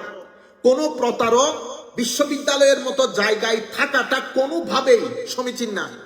এরা এই কারণে বিশ্ববিদ্যালয়কে বরবাদ করে রেখে দিয়েছে। এরা, এই শিক্ষকগুলা, এই বিভিন্ন, আমি তো বলবো যেই দলই ক্ষমতায় আসুক, এখন যেহেতু তারেক সাহেব আসার একটা মনে হচ্ছে উনি আসবেন, তো তারেক সাহেবের প্রতি অনুরোধ করব, উনি যেহেতু ইংল্যান্ডে থেকে গেছেন, উনি দেখেছেন ঢাকা বিশ্ববিদ্যালয় অক্সফোর্ড থেকে কোনো অংশে কম না, হার্ভার্ড থেকে কোনো অংশে কম না। ঢাকা বিশ্ববিদ্যালয় বুয়েটকে আমরা যদি 5-10 বছর পলিটিক্স মুক্ত রাখতে পারি এবং আমরা যদি এখানে ভালো করে ফাইন্যান্স করতে পারি, আমাদের দেশে বড় লোক আছেন, তাদেরকে অনুরোধ করে তাদেরকে ট্যাক্সেশনের ক্ষেত্রে কিছুটা আমরা যদি রিল্যাক্সেশন দিয়ে এই টাকাগুলা যদি রিসার্চের কাজে ব্যয় করি, আমাদেরকে যে মেধা দিয়েছেন আল্লাহ, পৃথিবীর কোন মায়ের ছেলে আমাদের মেধাকে চ্যালেঞ্জ করবে এরকম নাই।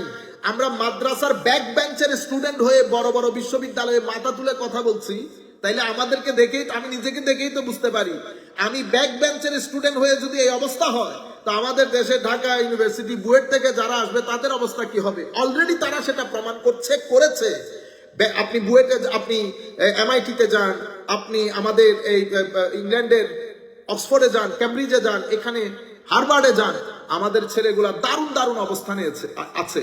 আনফরচুনেটলি আমাদের এই করাপ্ট পলিটিক্যাল সিস্টেমের কারণে আমাদের ব্রেইন গুলা ড্রেন হয়ে যায়। মাদ্রাসার মধ্যে হাজার এমন ব্রেইন আছে যারা শুধুমাত্র দেশের একটা সুন্দর রাজনীতির অভাবে, দেশের করাপ্ট কিছু লোক আমাদের এই পজিশন গুলাকে বসার কারণে দারুণ মেধাগুলা নষ্ট হয়ে যাচ্ছে, নষ্ট হয়ে গেছে। আমার বেঁচে পড়েছে এমন অনেক মেধা নষ্ট হয়ে গেছে যারা জাতিকে বিভিন্ন ভাবে লিড করতে পারতেন। সেদিন কি ঘটনা ঘটেছে জাভেদ আখতারের সাথে? জাভেদ আখতার মনে করেছে সামাইল সাহেব মাদ্রাসায় পড়ছে, কি বলবে, আমি তো ইন্টেলেকচুয়াল, দানিশওয়ার, তো দানিশওয়ার কা পাঠা লাগ গয়া, দানিশওয়ার কো পাতাই নেই চালা ক্যা হুয়া। বুঝতে পেরেছে? আমি দেখেছি, আমার কাছে স্টুপিড মনে হয়েছে তাকে। লেখাপড়া না করে তার কাছে এই ধরনের একটা ডিবেটে আসা উচিতই হয় না। যে ব্যক্তি কন্টিনজেন্সি বোঝে না, তাকে কে বলেছে গডের এক্সিস্টেন্স নিয়ে কথা বলার জন্য? যে ব্যক্তি গডের এক্সিস্টেন্সে কথা বলতে গডের মধ্যে থাকতে পারে না, কতক্ষণ রিলিজিয়নে যায়, কতক্ষণ প্রবলেম অফ এই জুলুমের উপরে যায়।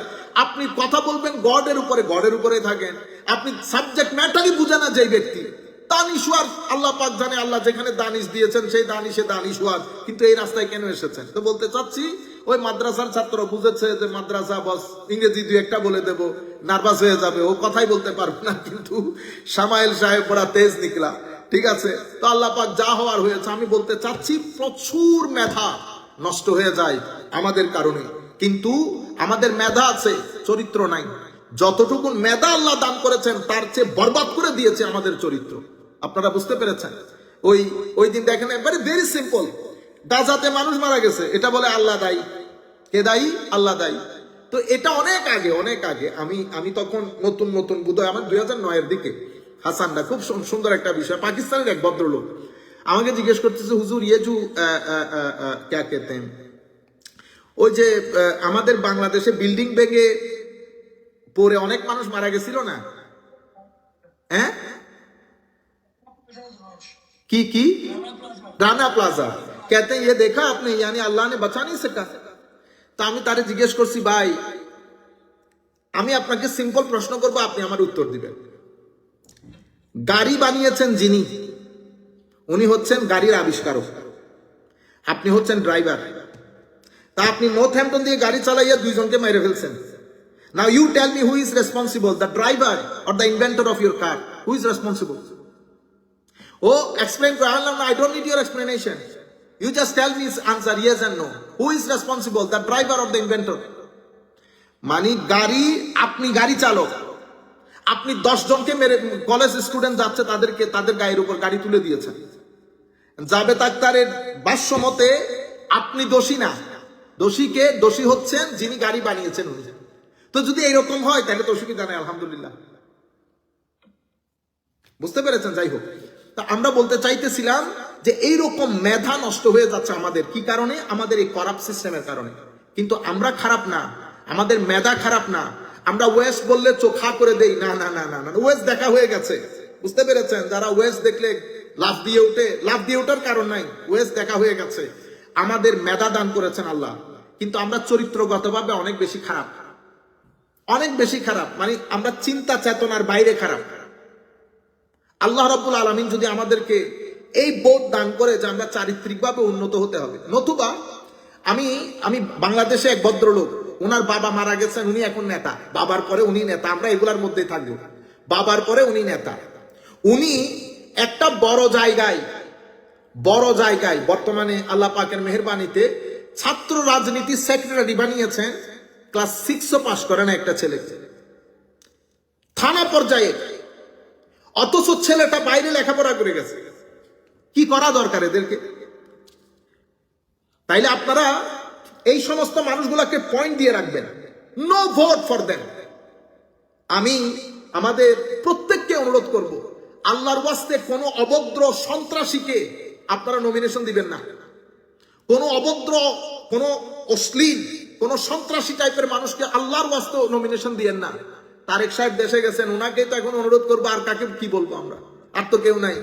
দয়া করে অভদ্র, অশ্লীল, জঙ্গি এবং সন্ত্রাসী আপনারা দিয়েন না।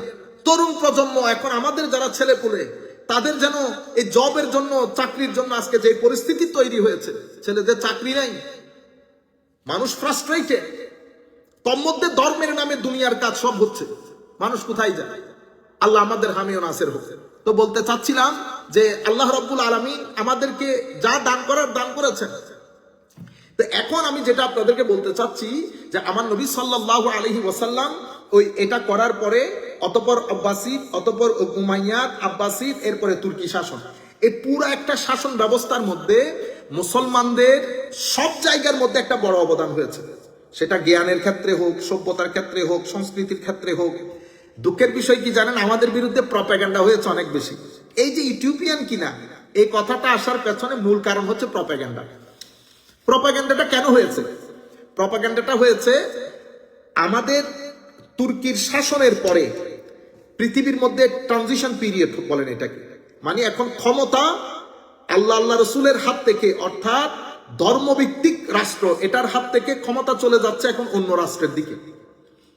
তারা কি করেছে? সময় যেহেতু অত্যন্ত সংক্ষিপ্ত, আমাদের কি বলে এই আইপ্যাডেরও জীবন ফুরিয়ে আসতেছে, এই সাথে সাথে এই সোসাইটির মধ্যে ধরেন এই ক্ষমতার মধ্যে চলে আসতেছে আমেরিকা, ইংল্যান্ড বা ওয়েস্টার্ন কান্ট্রি। তাইলে পৃথিবীর মধ্যে আরেকটা মুভমেন্ট শুরু হয়ে গেছে 100, 150, 200 বছরের মধ্যে। সেটাকে বলে মুভমেন্ট অফ সেকুলারাইজেশন। কারণ পৃথিবী এখন পৃথিবীকে বোঝাতে চাচ্ছে যে ধর্মভিত্তিক রাজনীতি যেটা, ধর্মভিত্তিক রাষ্ট্র যেটা, সেটা সকলের জন্য সেফ না। এই কথা যারা প্রচার করছে, এখানে একটা ডাইকোটমি তৈরি হয়, যেটা জাবেদ আক্তার সাহেবও করেছেন বার্টন রাসেলের বই থেকে। বুঝতে পেরেছেন? এখন বার্টন রাসেল তো ইসলামী রাষ্ট্র জানতেনও না, থাকেনও নাই কোনোদিন। উনি যেটা দেখেছেন, ওনার সামনে ছিল খ্রিস্টান রাষ্ট্র। বুঝতে পেরেছেন? উনি ওইটাকে রিলিজিয়ন বলছে।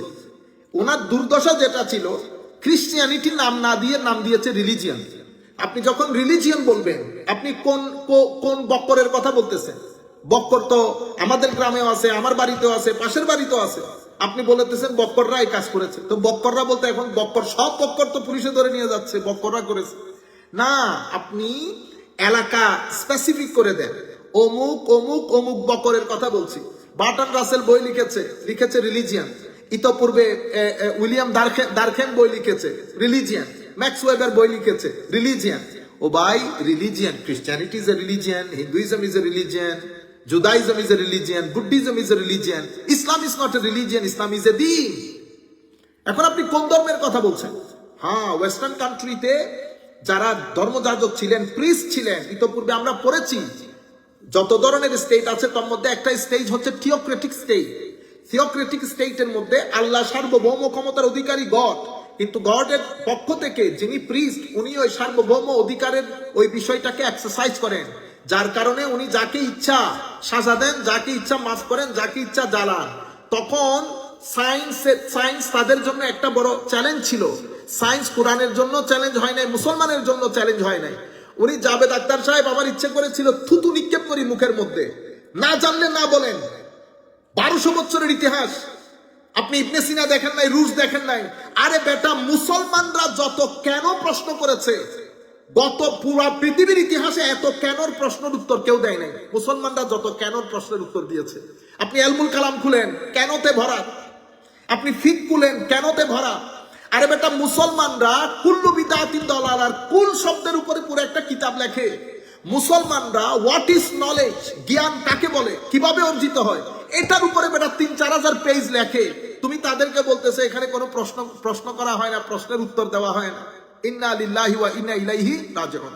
আপনি পড়েছেন একটা, আপনি ঢাকা দেখেছেন, আপনি ঢাকা দেখে পুরো বাংলাদেশের উপর একটা জেনারেল ওপিনিয়ন দিয়ে চলে এসেছেন। আরে বেটা, কোন দেশের ক্যাপিটাল সিটি কখনো সেই দেশের পুরা সবকিছুর ধারক বাহক হয় না। আপনি কায়রো মানি মিশর না, আপনি লন্ডন মানি ইংল্যান্ড না, নিউ ইয়র্ক মানি আমেরিকা না। আপনি নিউ ইয়র্ক আলাদা একটা জিনিস। আপনি নিউ ইয়র্কে যেটা দেখবেন সেটা ভার্জিনিয়াতে দেখবেন না। আপনি ঢাকা শহরে এসেছেন, ঢাকা শহরে এসে বস পুরা পৃথিবী জেনারেলাইজ করে ফেলেছেন। যত সোশ্যালজি অফ রিলিজিয়ন লেখা হয়েছে, যত অ্যানথ্রোপোলজি অফ রিলিজিয়ন দেখা হয়েছে, ম্যাক্সিমাম এই কাজটা করেছে। 14 জনকে জিজ্ঞেস করেছে, তাদের মনে 14 জনকে সার্ভে, এটা বলে সার্ভে, 14 জনকে জিজ্ঞেস করে বস এটার উপরে একটা কিতাব লিখে ফেলেছে। সোফিস্টের মতো আর কি, অর্থাৎ মানে জানা জিনিসটাকে একটা ধোঁয়াশা তৈরি করে প্রশ্ন করবে, কিন্তু উত্তর নিতেও রাজি না, বুঝতেও রাজি না। হ্যাঁ, প্রশ্ন করে যাবে, প্রশ্নের পর প্রশ্ন করবে, উত্তর দেওয়ার সুযোগ শুধু তো বলতে চাইতেছিলাম যে ওনারা যেটা করেছেন তখন ওই জায়গার মধ্যে খ্রিস্টানদের যেহেতু ডমিনেন্ট ছিল, তারা প্রশ্ন করতে দিত না। অনেক ধরনের সায়েন্টিস্টদের উপর জুলুম অত্যাচার হয়েছে। মুসলমানদের তো ওইভাবে হয় নাই, বুঝতে পেরেছেন? আচ্ছা, যাই হোক, এর পরবর্তীতে ওরা চাইতেছিল যে চার্চ থেকে রাষ্ট্রকে আলাদা করতে। এটা মুসলিম ওয়ার্ল্ড এটা সম্পর্কে জানেই না তখন। মুসলমানরা তো তখন অলরেডি মসজিদ থেকে শাসন করে 1200 বছর খেয়ে দিয়ে ঘুমাই গেছে, ইনারা শুরু করতেছেন তখন, বুঝতে পেরেছেন? আচ্ছা, তো মুসলমানদের যখন রমরমা অবস্থা, তখন কিন্তু এখানে একটা স্ট্রাগল ছিল ওয়েস্টার্ন পার্টে। তখন যদি কেউ তাদেরকে বলতো যে এই অবস্থার মধ্যে ওয়েস্টার্ন পাওয়ারের চিন্তা করা একটা ইউটোপিয়ান কনসেপ্ট, না, কখনো কনসেপ্ট ইউটোপিয়ান হয় না। আপনি ক্যারি অন করবেন, আপনার অবস্থার উপর ভিত্তি করে কোন জায়গায় একটা স্পেস তৈরি হয়ে যাবে, বুঝতে পেরেছেন? যাই হোক, কিন্তু তারা স্ট্রাগল জারি রেখেছে। ইভেন বড় বড় সায়েন্টিস্টকে জ্বালিয়ে দেওয়ার পরেও তারা স্ট্রাগল খতম করে নাই। পৃথিবী কখনো স্বপ্নেও কল্পনা করে নাই মুসলিম শাসন ডুবে যাবে, ওয়েস্টার্ন শাসন ক্ষমতায় আসবে। এটা পৃথিবী কখনো স্বপ্নেও কল্পনা করে নাই। তখন তাদেরটা ইউটোপিয়ান ছিল। কিন্তু স্ট্রাগল যখন করে যাবেন, মানে একটা কনস্ট্রাকটিভ প্রিন্সিপালের উপর যখন বেস করে আপনি স্ট্রাগল করবেন, একটা সময় আপনার চলে আসবে। আচ্ছা, এর পরবর্তীতে শুধু কি করতে হয়? সোসাইটির ডিমান্ড ফুলফিল করতে হয়। আপনি করেছেন। এর পরবর্তীতে তারা এই রাষ্ট্র এবং চার্চের মাঝখানে সেপারেশন চেয়েছে। লম্বা কথা, আমি সময় শেষ করতে হবে। তখন তারা একটা মুভমেন্ট শুরু করেছে, এটাকে বলে মুভমেন্ট অফ সেকুলারাইজেশন, অথবা আপনি এটাকে এভাবে বলতে পারেন movement of separation between church and state. এটাকে আমি এভাবে ইন্টারপ্রেট করি। অথবা আমি এটাকে সেকুলারাইজেশন না বলে আমি এটাকে এভাবে বলি মুভমেন্ট অফ ওয়েস্টার্নাইজেশন। আপনি যেখানেই থাকেন না কেন আপনি ওয়েস্টার্ন। আপনি বলবেন, এখন আমাদের মুর্শেদুর রহমান সাহেব বলবেন, হুজুর আমি ওয়েস্টার্ন না, আমি খাঁটি বাংলাদেশি, বুঝতে পেরেছেন? কিন্তু চিকেন ফ্রাই দিলে হারে খুশি হয়ে যায়। চিকেন ফ্রাই বলেন, পিজা বলেন, প্যান্ট শার্ট স্যুট, আমরা এগুলো পড়তে অভ্যস্ত। আমরা ইংরেজি বলতে অভ্যস্ত, ইংরেজি বলাতে নিজের সম্মান ফিল করি আমরা, এটা কিন্তু অনেক অ্যালার্মিং। আপনি যখন কোন একটা রাষ্ট্রের ভাষা বলে নিজের বিষয়টাকে তুলে ধরবেন, মনে করবেন এটা সম্মানের প্যারামিটার, তো you are no more Bangladeshi. আপনি তো মনের অজান্তে ইংলিশ হয়ে গেছেন। এরপরে আপনি কনস্টিটিউশন যেখান থেকে ধার নিয়েছেন, আপনি বাংলাদেশের কনস্টিটিউশন, কিন্তু সেটা ধার করা, কার থেকে নিয়েছেন? যার থেকে নিয়েছেন তার একটা ডোমিনেশন আপনার ওখানে থেকে যায়। যাই হোক, এটা লম্বা কথা, বললে অনেক কথা, কথার নাম লতা। তার বলতে চাইতেছিলাম, তো movement of secularisation, westernisation, separation between church and state শুরু হয়ে গেছে। শুরু হওয়ার পরে এটা আস্তে আস্তে সোসাইটির মধ্যে গ্রহণযোগ্যতা বেড়েছে। এটা কেন? কারণ আপনি ইতোপূর্বে ধর্মের নামে মানুষকে পাগল করে দিয়েছেন। আমাদের ধর্মীয় শাসন বা এই রাষ্ট্রের ক্ষেত্রে অনেক প্রতিবন্ধকতার মধ্যে একটা বড় প্রতিবন্ধকতা আমাদের মৌলবীদের ওয়াজ তকরির। তারা মনে করছে তারা অনেক বেশি খেদমত করে ফেলতেছে, আসলে না, আসলে না। ধর্ম এবং ধর্মীয় বিষয়, এটার প্রেস্টিজ, এটার স্ট্যান্ডার্ড, এটার গ্রহণযোগ্যতা দিন দিন কমিয়ে ফেলছে আমরা মাহফিলগুলা করার মাধ্যমে।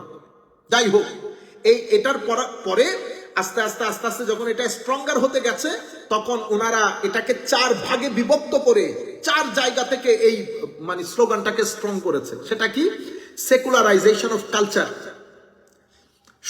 সংস্কৃতি চর্চার ক্ষেত্রে কোনো ধর্ম থাকতে পারবে না। যখন আপনি কালচার থেকে ধর্মকে তুলে দিয়েছেন, তখন শ্লীলতা যে কখন অশ্লীলতায় রূপ নিয়েছে আপনি বুঝতেও পারেন না। বুঝতে পেরেছেন? এখন এই যে যখন আপনি বলেছেন মানে movement of the secularisation of culture, তো আর্ট এন্ড কালচারের নামে এখন আপনি দেখবেন নাটক বা সিম্পোজিয়ামের পিছনে মানুষের যত লাইন, সেটা আগে চার্চের মধ্যে হতো। সো চার্চের গণজমায়েত এখন আর চার্চের মধ্যে নাই, চলে গেছে কোথায়? আর্ট এবং কালচারের নাম দিয়ে সিম্পোজিয়াম বা ক্লাব ঘরের মধ্যে। আচ্ছা, এরপরে secularisation of power. Secularisation of পাওয়ারের মধ্যে বলা হচ্ছে politics has to be free from religion. Religion has no right to interfere in politics and state. তো আপনি মানে এখানে আপনি ধর্মটাকে সামনে আনেন নাই, বাদ দিয়ে দিয়েছেন। Secularisation of knowledge. Secularisation of knowledge মানে আপনি আপনার সিলেবাস, জ্ঞান চর্চা, এটা পরিপূর্ণরূপে ধর্ম থেকে মুক্ত হতে হবে। এগুলো আপনারা মাথায় রাখবেন। আমি এরপর একটা গুরুত্বপূর্ণ মেসেজ দেব। এরপরে হচ্ছে secularisation of morality. Secularisation of morality মানে আমার নীতি নৈতিকতার যে বাউন্ডারি, সেটা ধর্ম নির্ধারণ করবে না, সেটা সোসাইটি নির্ধারণ করবে, মানুষ নির্ধারণ করবে। তাইলে ধর্মকে 4 জায়গা থেকে একগরে করে দিয়ে ধর্মকে একেবারে কি করে ফেলেছে? বয়কট করে ফেলেছে। মানে সিলেবাস, জ্ঞান বিজ্ঞানে ধর্ম নাই, সংস্কৃতিতে ধর্ম নাই, পাওয়ারের ক্ষেত্রে, স্টেট পলিটিক্সের ক্ষেত্রে ধর্ম নাই, মোরালিটির ক্ষেত্রে ধর্ম নাই। ধর্ম কোথায়? তো ধর্ম চার্চের মধ্যে আছে। If anybody wants to practice religion, he can get into the what to say church. চার্চের মধ্যে আপনি ধর্ম প্র্যাকটিস করতে পারবেন, এখানে নাই। এই 4 জোন থেকে ধর্মকে একেবারে বাদ করে দিয়ে পৃথিবীতে সেকুলার মুভমেন্ট শুরু হয়। সেই সেকুলার মুভমেন্ট গুলো আস্তে আস্তে আস্তে আস্তে আমাদের পুরা পৃথিবীতে ছেয়ে যায় এবং অনেক জনপ্রিয়তা লাভ করে। কেন কেন জনপ্রিয়তা লাভ করে? কারণ এই মুভমেন্ট যেটাই বলুক না কেন, মানুষের ইহকালীন মঙ্গলের জন্য, for the betterment of life, তারা এটার ডেমনস্ট্রেশন হিসেবে নিজেদেরকে প্রতিষ্ঠা করেছে। কি প্রতিষ্ঠা করেছে? আপনি এখন আমেরিকাতে এসেছেন, ইংল্যান্ডে এসেছেন, কি দেখেছেন আপনি? আপনি দেখেছেন পরিষ্কার পরিচ্ছন্নতা, আপনি দেখেছেন মানুষের ভদ্রতা, আপনি দেখেছেন মানুষের নীতি নৈতিকতা, আপনি দেখেছেন মানুষের অধিকার, আপনি দেখেছেন পুরা রাজ্যের স্ট্রাকচার। তাইলে ওরা এখন মুকাররের বা বক্তা নামিয়ে, আমার মতো বক্তা নামিয়ে তাদেরকে তাদের ব্যাপারে ওয়াজ করতে হচ্ছে না। তাদের স্ট্রাকচার, প্রেস্টিজ, তাদের স্ট্যাটাস, তাদের ব্যক্তিত্বই তাদের ওয়াজে পরিণত হয়েছে। ঠিক সেভাবে ওয়েস্টার্ন কান্ট্রিগুলো সেকুলার এই মুভমেন্ট অফ সেকুলারাইজেশনের অ্যাপ্লিকেশন করে তারা পুরো ইউরোপ ওয়েস্টার্ন কান্ট্রিকে সাজিয়েছে। পৃথিবীর যেই ব্যক্তি আসে সে কনভিন্স হয়ে যায়, যেই ব্যক্তি আসে সেই কনভিন্স হয়ে যায়, যেই ব্যক্তি আসে সে কনভিন্স হয়ে যায়, কোনো ওয়াজ তকরিরের দরকার হয় না। ঠিক এই কাজটা আমার নবী করেছেন আগে। পৃথিবীতে যখন ন্যায়, নীতি, সম্মান, মানুষের জানমালের হেফাজত কোনো কিছুই নাই, পৃথিবীতে যখন ভোগ্য সমাজ, যার কাছে টাকা আছে সে ভোগ করতেছে, ঠিক সেই সমাজে যখন আমার নবী সাল্লাল্লাহু আলাইহি ওয়াসাল্লাম প্রধানের দায়িত্ব পালন করছেন, আমার নবীর সাহাবায়ে কেরাম যখন প্রধানের সাথে কানেক্টেড হয়ে বিভিন্ন রাষ্ট্রকে, বিভিন্ন অঞ্চলকে শাসন করছেন, তখন তাদের সিম্পলিসিটি একেবারে সাধারণ, তাদের সততা, তাদের মহানুভবতা, মানুষের সাথে তাদের ব্যবহার, পৃথিবীর যে কোনো প্রান্ত থেকে মানুষ আসতো, কনভিন্স হয়ে যেত, আর যেতে চাইতো না। কেউ কিন্তু ওয়াজ তকরির করে নাই, আমার নবী এটা, আমার নবী সে বলতে হচ্ছে না। যারাই আসতেছে রাষ্ট্রের স্ট্রাকচার দেখে তারা আমার হয় নবীর সাথে থাকবে অথবা পার্শ্ববর্তী কোনো একটা দেশে থাকবে, আমার নবীর প্রোটেকশনে চলে আসবে। ঠিক এই কাজটা ইউরোপিয়ান সোসাইটিতে তারা করেছে। করে এরপরে কি করবে? প্রথমে তারা দখল করেছে, দখল করার পরে আমাদেরকে কলোনি করেছে। কলোনি করার পরে তারা চিন্তা করেছে কলোনি করে বেশি দিন মানে আমাদের যে জনপ্রিয়তা সেটাকে ধরে রাখা যাবে না, তাহলে কি করতে হবে? আমরা ছেড়ে দিব কিন্তু ছেড়ে দিব না, ছেড়ে দিব কিন্তু ছেড়ে দিব না। কিভাবে? সেটা সিস্টেম আছে, যে সিস্টেম আছে সেই সিস্টেমে করেছে। অর্থাৎ এই পুরা movement, secularisation of power, secularisation of culture, secularisation of knowledge, secularisation of morality, এই পুরা প্যাকেজটাকে আপনার দেশের 10 জনকে ডেকে বুঝিয়ে দিয়েছে। 10 জনের মধ্যে কিছু রাজনীতিক, কিছু সমাজ নেতা, কিছু কালচারের বা এই যে টিভি সিনেমার সাথে জড়িত লোক, সেটা আপনার রাষ্ট্রের মধ্যে এখন পরিচালিত হচ্ছে। এখন আপনি যদি সিটে বসতে চান, আপনি 4টা জিনিসের উপর একমত পোষণ করতে হবে। যদি আপনি একমত পোষণ না করেন তাহলে আপনি সিটে বসতে পারবেন না। আপনি ইনিয়ে বিনিয়ে ধর্মটাকে গত 15 বছরে আমাদের আগে এক সময় আমাদের বাপদাদারা, যেমন আমার বাবাদের সময়কালে তারা নাহু সরফ করেছে, মানে আরবি ব্যাকরণও করেছে এই তাদের স্কুলে, হাদিস শরীফ তো করেছে, আরবি ব্যাকরণও পড়তে হয়েছে।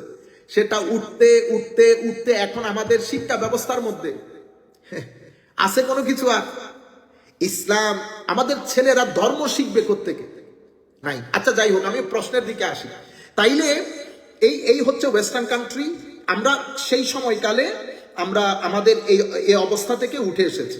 আসার পরে তাহলে আমাদের সামনে 1200 বছরের একটা অবস্থান আছে।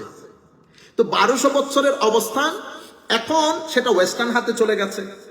তো আমাদের ব্যাপারে প্রপাগান্ডা যেটা হয়েছে সেটা হচ্ছে আমাদের প্রপাগান্ডার মূল হাতিয়ার করা হয়েছে আসলে খারেজি আইডিওলজিকে।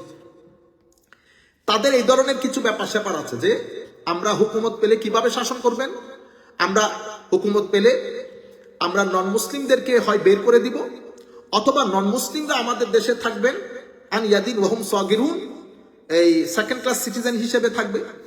আচ্ছা, আমেরিকা ইংল্যান্ডের সাথে বা নন মুসলিম কান্ট্রিগুলোর সাথে যুদ্ধ করব, বলে দিব আসলিম তাসলিম, হয় ইসলাম কবুল করো অথবা যুদ্ধের জন্য প্রস্তুত হও। এটা হচ্ছে ওয়াহাবি মুভমেন্ট।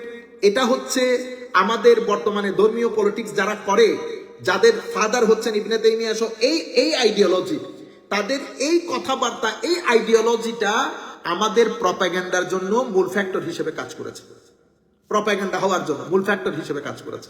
সেই জন্য আমি চাচ্ছি পারসেপশন এবং রিয়ালিটি বলে আমি মূল বিষয়টা ক্লিয়ার করি। কেন? এই যে ইথিওপিয়ান ভাবনা বলা হচ্ছে, ওখানে একটা প্রশ্ন, যেমন আরো বেশ কিছু প্রশ্ন করা হয়েছে যে আমাদের এখানে নন মুসলিম রাষ্ট্রের সাথে সম্পর্ক কি হবে। ভেরি সিম্পল, এখন যেরকম আছে সেরকম থাকবে। আচ্ছা, তো আপনি তাহলে সরকার কিভাবে নির্ধারণ করবেন? ভেরি সিম্পল, এখন যেভাবে করবেন সেভাবে করবেন। আচ্ছা, এখন কি ভোট দিয়ে আপনি ইন্নালিল্লাহ, ভোটের সাথে ধর্মের কন্ট্রাডিকশন কেন মনে করতেছেন আপনি? এই যে এই জায়গাগুলো আমাদের এই যারা লোক আছে, যেমন তারা আমির, কোনো প্রয়োজন ছিল না আমির বলার। আপনি সভাপতি বললে, প্রেসিডেন্ট বললে অসুবিধা কি? দুনিয়ার সব জায়গায় আপনি বাংলা বলেন, ইংরেজি বলেন, আর এই জায়গার মধ্যে এসে আমির হয়ে গেছে। রুকন, হোয়াট ইট ইজ, মানে অ্যারাবিক নেম গুলা, আমি এই যে এগুলার কারণে প্রপাগান্ডা তৈরি হয়েছে, প্রপাগান্ডা গুলা তৈরি করতে আমরা সহযোগিতা করেছি, বুঝতে পেরেছেন? যেমন ওমেন এম্পাওয়ারমেন্ট, নারীর ক্ষমতায়ন। তো নারীর ক্ষমতায়নের সাথে আপনি দেখেন ইউরোপের মধ্যে নারীর ক্ষমতায়ন আছে না? তো নারীর ক্ষমতায়নের মধ্যে এই পর্যন্ত আপনি দেখছেন আমেরিকাতে মহিলা প্রেসিডেন্ট কখন হয়েছে? রাষ্ট্র হয়ে আসলে সব পুরুষই প্রেসিডেন্ট।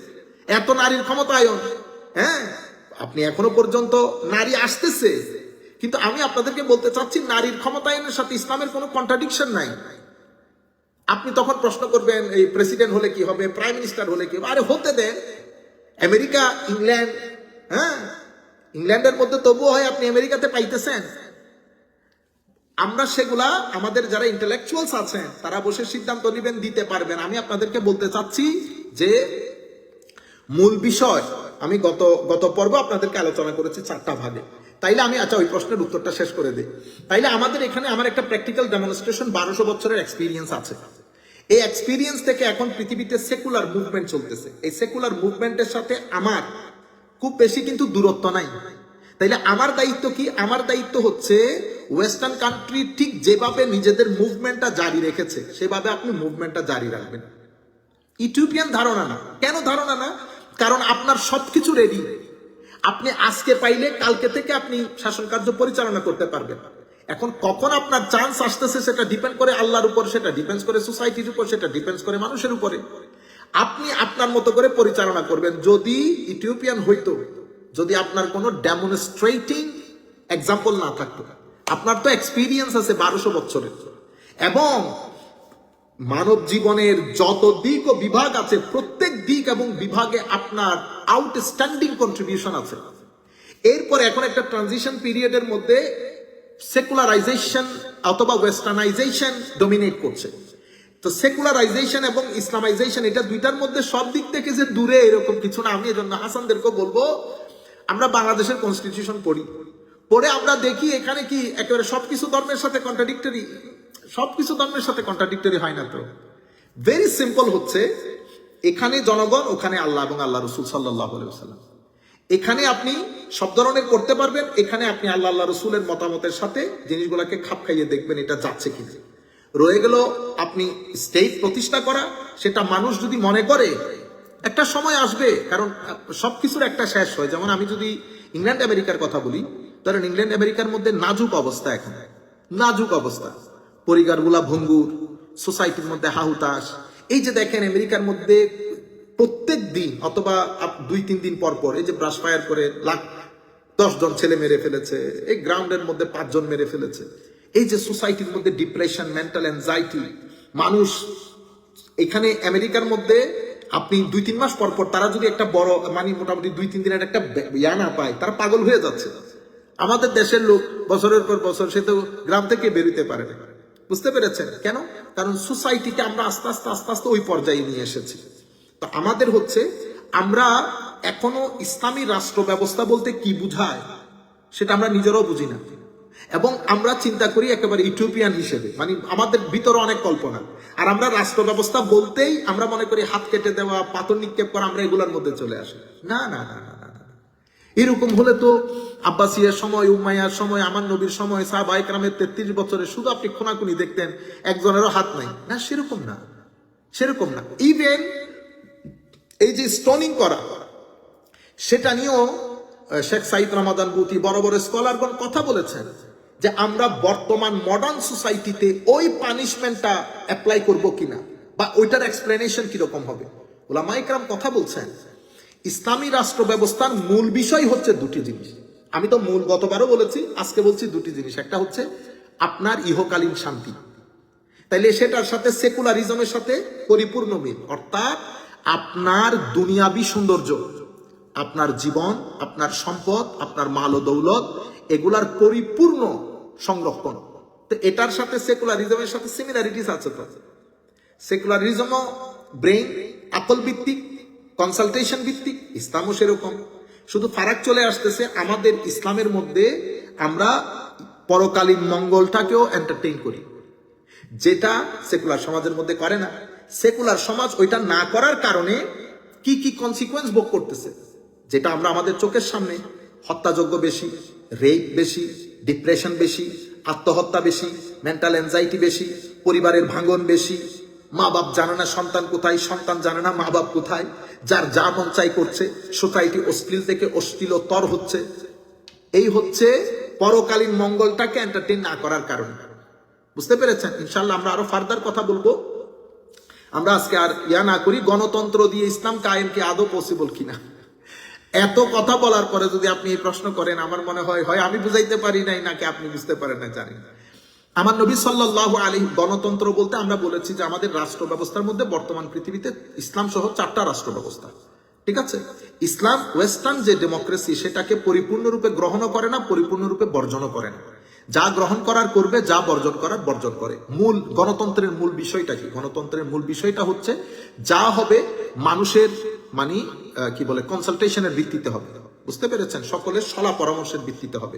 এখানে একনায়কতন্ত্র হবে না, একজনের পছন্দ অপছন্দের গুরুত্ব হবে না, সকলের পছন্দ অপছন্দকে গুরুত্ব দিতে হবে। গণতন্ত্রের যে মূল সুর।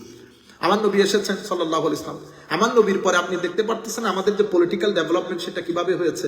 আমার নবী তো কাউকে নির্ধারণ করে যান নাই, ঠিক আছে। আবু বকর সিদ্দিক এসেছেন সকলের কনসালটেশনের উপর ভিত্তি করে। অতঃপর আউটগোয়িং খলিফা যিনি, ওনার মতামত এবং ওনার যে হাউস অফ লর্ডস, ওনার স্পেশাল হাউস, সকলের কনসালটেশন মতামতের উপর ভিত্তি করে। অতঃপর জনগণের ভোটে, ভোট বলতেছি বায়াতকে, আমি বুঝতে পেরেছেন? আধুনিক যুগে আমি বায়াত, আমার কাছে অন্য কোনো অপশন নাই বলার। এটার উপর ভিত্তি করে ফারুক আজম, সেইম ওসমানে গনি। ওসমানে গনি সময়কালে হযরত ওসমানে গনিটা তো এক্সিলেন্ট হয়েছে, অ্যামেজিং। হাউস অফ কমন্সে ভোট 50-50, হাউস অফ লর্ডসে 50-50। অতঃপর ভোট গ্রহণ মানে জনগণের রায় নেওয়া, এরপরে উসমানী গনির এই যে ডেভেলপমেন্ট, অ্যামেজিং ডেভেলপমেন্ট, এটাকে আপনি গণতন্ত্র না বলে গণতন্ত্র বলবেন কাকে? আমাদের এখানে সমস্যা হয়ে গেছে ওয়াজ তকরীরের মধ্যে এই কথাগুলা বলে বলে, মানে জিনিস যেগুলো যেখানে রাখা দরকার সেখানে না রেখে তুলাধুনা করে দিয়েছে আমরা, বুঝতে পেরেছেন? আমরা আরেকটু সচেতন হওয়া দরকার। এবং আমি পরিপূর্ণরূপে গণতন্ত্র পরি বলবো, গণতন্ত্র ইসলামে হারাম বলে চিল্লানি মেরেছেন। আমি আপনাদের কাছে বিনয়ের সাথে অনুরোধ করব, আপনি গণতন্ত্র কোন বই থেকে পড়েছেন সেটা নির্ধারণ করবেন। গণতন্ত্রের এই বই, এই পয়েন্ট গ্রহণযোগ্য, এই পয়েন্ট বর্জনীয়। তো ওনারা এই যে ওনাদের কথাগুলোর কারণে এই প্রশ্নগুলো আসে, ইউটোপিয়ান প্রশ্নগুলো আসে ওনাদের কথাবার্তাগুলোর কারণে। ঘরের মধ্যে বসে বসে ওনারা মনে করেন পুরো পৃথিবী বোধহয় ওনার ঘরটা, সেরকম না, বুঝতে পেরেছেন? এখানে এই সময় আধুনিক রাষ্ট্র ব্যবস্থার সঙ্গে ইসলামী রাষ্ট্র ব্যবস্থার সমন্বয় কিভাবে করবেন, যেখানে মানুষের ব্যক্তি স্বাধীনতা একটা বড় ইস্যু, ফ্রিডম, এই বিষয়গুলো আসলে খুব বেশি যে জটিল বা কঠিন সেরকম না। যেমন সেকুলার সোসাইটিতে আপনার যে ফ্রিডম, আপনার যে স্বাধীনতা, ব্যক্তি স্বাধীনতা, সেকুলার সোসাইটিতে আপনি যেভাবে প্র্যাকটিস করতেন ঠিক সেভাবে করবেন। আপনার প্র্যাকটিস, আপনি বলেন কি বলবেন, আপনার প্র্যাকটিসের মধ্যে যদি রাষ্ট্র মনে করে আপনি গলত করেছেন, রাষ্ট্র ইচ্ছে করলে আপনাকে পানিশমেন্ট দিবে, আর না হলে আপনি আপনার মত তুলে ধরবেন। কিন্তু আপনি ব্যক্তি স্বাধীনতাকে ইউজ করতে গিয়ে আপনি দেখতে হবে কোনো আবার ক্রাইম করে ফেলতেছেন কিনা, বুঝতে পেরেছেন? যেমন আপনি ব্যক্তি স্বাধীনতা করতেছেন যে আমি আমার সম্পদ বন্টন করব, মানে আমার ধরেন আমার আব্বার সম্পদ আমার ভাইয়ের কাছে চলে আসছে, আমার ভাই চিন্তা করেছে আমি বন্টন করব না।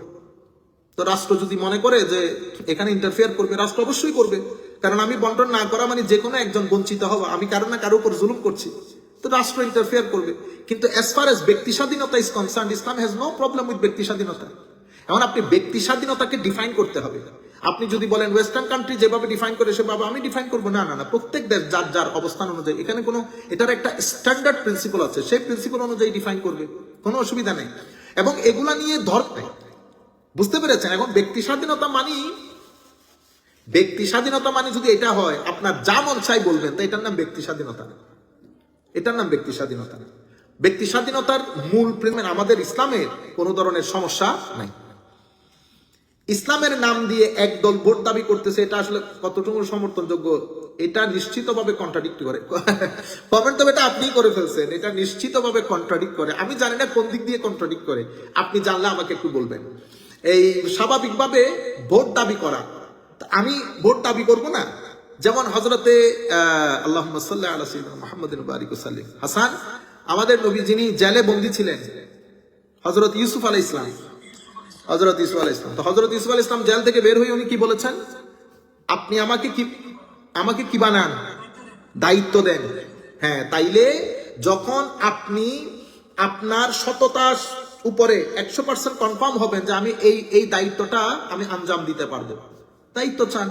ভোট চাওয়া মানে আমি বুঝতেছি, আমি কনফিডেন্ট যে আমি আপনার পক্ষ থেকে আপনার যাবতীয় অ্যাফেয়ার গুলা জাতীয়ভাবে হ্যান্ডেল করব, আমি আপনার সাথে ওয়াদা করছি, সুতরাং আপনি আমাকে ভোট দেন।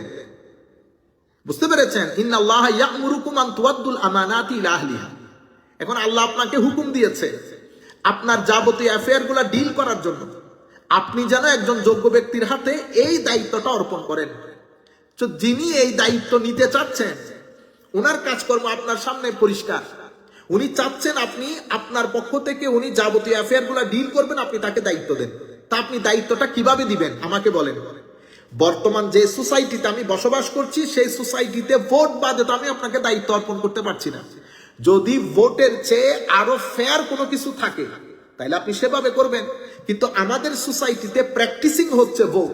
কেউ যদি আমাকে মানে কি করেন সংশোধন করে দেন, আমি অবশ্যই সংশোধন হব। যদি আপনার কাছে ভালো কোনো ওপিনিয়ন থাকে আমি অবশ্যই সেটা গ্রহণ করব। আমি যেটা বলতেছি ওইটাই যে ফাইনাল সবকিছুর ক্ষেত্রে, এটা আমি আমার ওপিনিয়ন বর্ণনা দিচ্ছি। এরপর আপনি স্টাডি করবেন, আপনি ওপিনিয়ন তৈরি করবেন। আস্তে আস্তে 50 বছরে পুরা ইসলামী রাষ্ট্র ব্যবস্থার একটা সুন্দর পিকচার জাতির সম্মুখে চলে আসবে।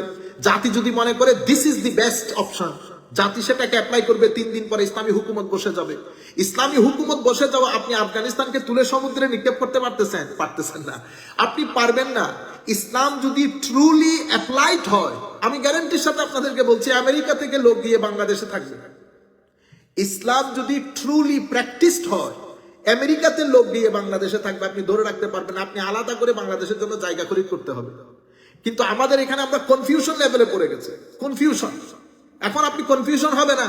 আপনি কোন জায়গা থেকে এক বক্তারে দাঁড় করিয়ে দিয়েছেন, সে কতক্ষণ টেবিলের উপরে উঠে যায়, টেবিলের নিচে বসে যায়, সে হাতির জানাজা পরে গায়ে মানা জানে, পাগল ছাগল কতগুলার যদি এভাবে দাঁড় করিয়ে দেন তো মানুষের কনফিডেন্স উঠে যাবে। সুতরাং আমি আপনাদেরকে বলছি যে আপনারা করেন, ভালো করে করেন, কিন্তু আপনার যে নেগেটিভ চিন্তা ভাবনাগুলো বাদ দিতে হবে। বুঝতে পেরেছেন? ভোট এটা হচ্ছে, আপনি যদি বলেন এটা ওয়েস্টার্ন, আরে ভাই মনে রাখবেন জ্ঞান কখনো কোনো জাতির হয় না। জ্ঞান তো সেটা ডেভেলপমেন্টাল প্রসেস দিয়ে যায়। সেটা আজকে বললাম না পার্কিং এখানে, কালকে পার্কিং আরেক জায়গায় হবে। জ্ঞান কখনো কোনো জাতির হয় না। আপনি ফ্রিজটা তো ওয়েস্টার্ন, ফ্যানটা তো ওয়েস্টার্ন, লাইট ওয়েস্টার্ন, আপনি যে হজ করতে যান ফ্লাইট, এগুলো ওয়েস্টার্ন, সব ওয়েস্টার্ন। এরকম ওয়েস্টার্ন চিন্তা করতে গেলে সেই সময় সেভাবে এক সময় সব মুসলমানদের ছিল। Baghdad made in Baghdad, made in Baghdad, made in Baghdad, হ্যাঁ সবকিছু মুসলমানদের ছিল। আজকে সেটা সেজন্য আপনি মুসলমানও বলি না, এটা কোনো জাতির না। জ্ঞান ধর্ম কখনো কোনো জাতির হয় না। এটা একটা সভ্যতার পার্ট এন্ড পার্সেল হিসেবে আপনি শুধুমাত্র এটার প্রমোট করেন, আপনি সেটাকে সামনের দিকে এগিয়ে নিয়ে যান। সুতরাং বর্তমান সময়ে আমার অ্যাফেয়ার গুলো নির্ধারিত কর্তৃপক্ষের হাতে অর্পণ করার জন্য সবচেয়ে বেস্ট উপায় হচ্ছে ভোট। যদি আপনার কাছে অন্য কোনো ভালো অপশন থাকে you can apply, but at this moment vote. তো সুতরাং আমি ভোট দেব। এর পরবর্তীতে আর দুইটা প্রশ্ন ডিল করে শেষ। ইসলামী রাষ্ট্র হলে অন্যান্য ধর্মাবলম্বীর কালচারাল প্রোগ্রাম কিভাবে করবেন? মানে ইসলামী রাষ্ট্র দেখছেন প্রপাগান্ডা আমাদের ভিতরে কিভাবে মাথার ভিতরে ঢুকছে, এটা কোন রকম হ্যামার দিয়ে বাইরে বের করানো যাচ্ছে না। বুঝতে পেরেছেন? নন মুসলিম মানুষ, তাদের ধর্ম, বুঝতে পেরেছেন? সত্য ধর্ম মিথ্যা ধর্ম এটা ডিল আমার করার দরকার নেই। আমাকে আপনি কেন এটা কষ্ট পাবেন? যাদের হাতে 1200 বছরের ইতিহাস এক্সপিরিয়েন্স, তারা যদি এই প্রশ্ন করে সাজে, মানে যারা 1200 বছর পৃথিবীকে শাসন করেছে, তারা যদি বলে ব্যক্তি স্বাধীনতা, তারা যদি বলে নন মুসলিম কিভাবে থাকবে, এটা তো সাজে না। নন মুসলিম কোথায় ছিল না আমাকে বলেন? আমার নবীর পাশের ঘর নন মুসলিমের ঘর। যখন আমার নবীর আঙ্গুলের ইশারায় মক্কা শরীফ, মদিনা শরীফ সহ কিসরা কাইসারের রাজপ্রাসাদে কম্পন ধরছে আমার নবীর আঙ্গুলের ইশারায়, তখন আমার নবীর ঘরের পাশের ঘরে ইহুদি নাসারা থাকে নাই? থেকেছে।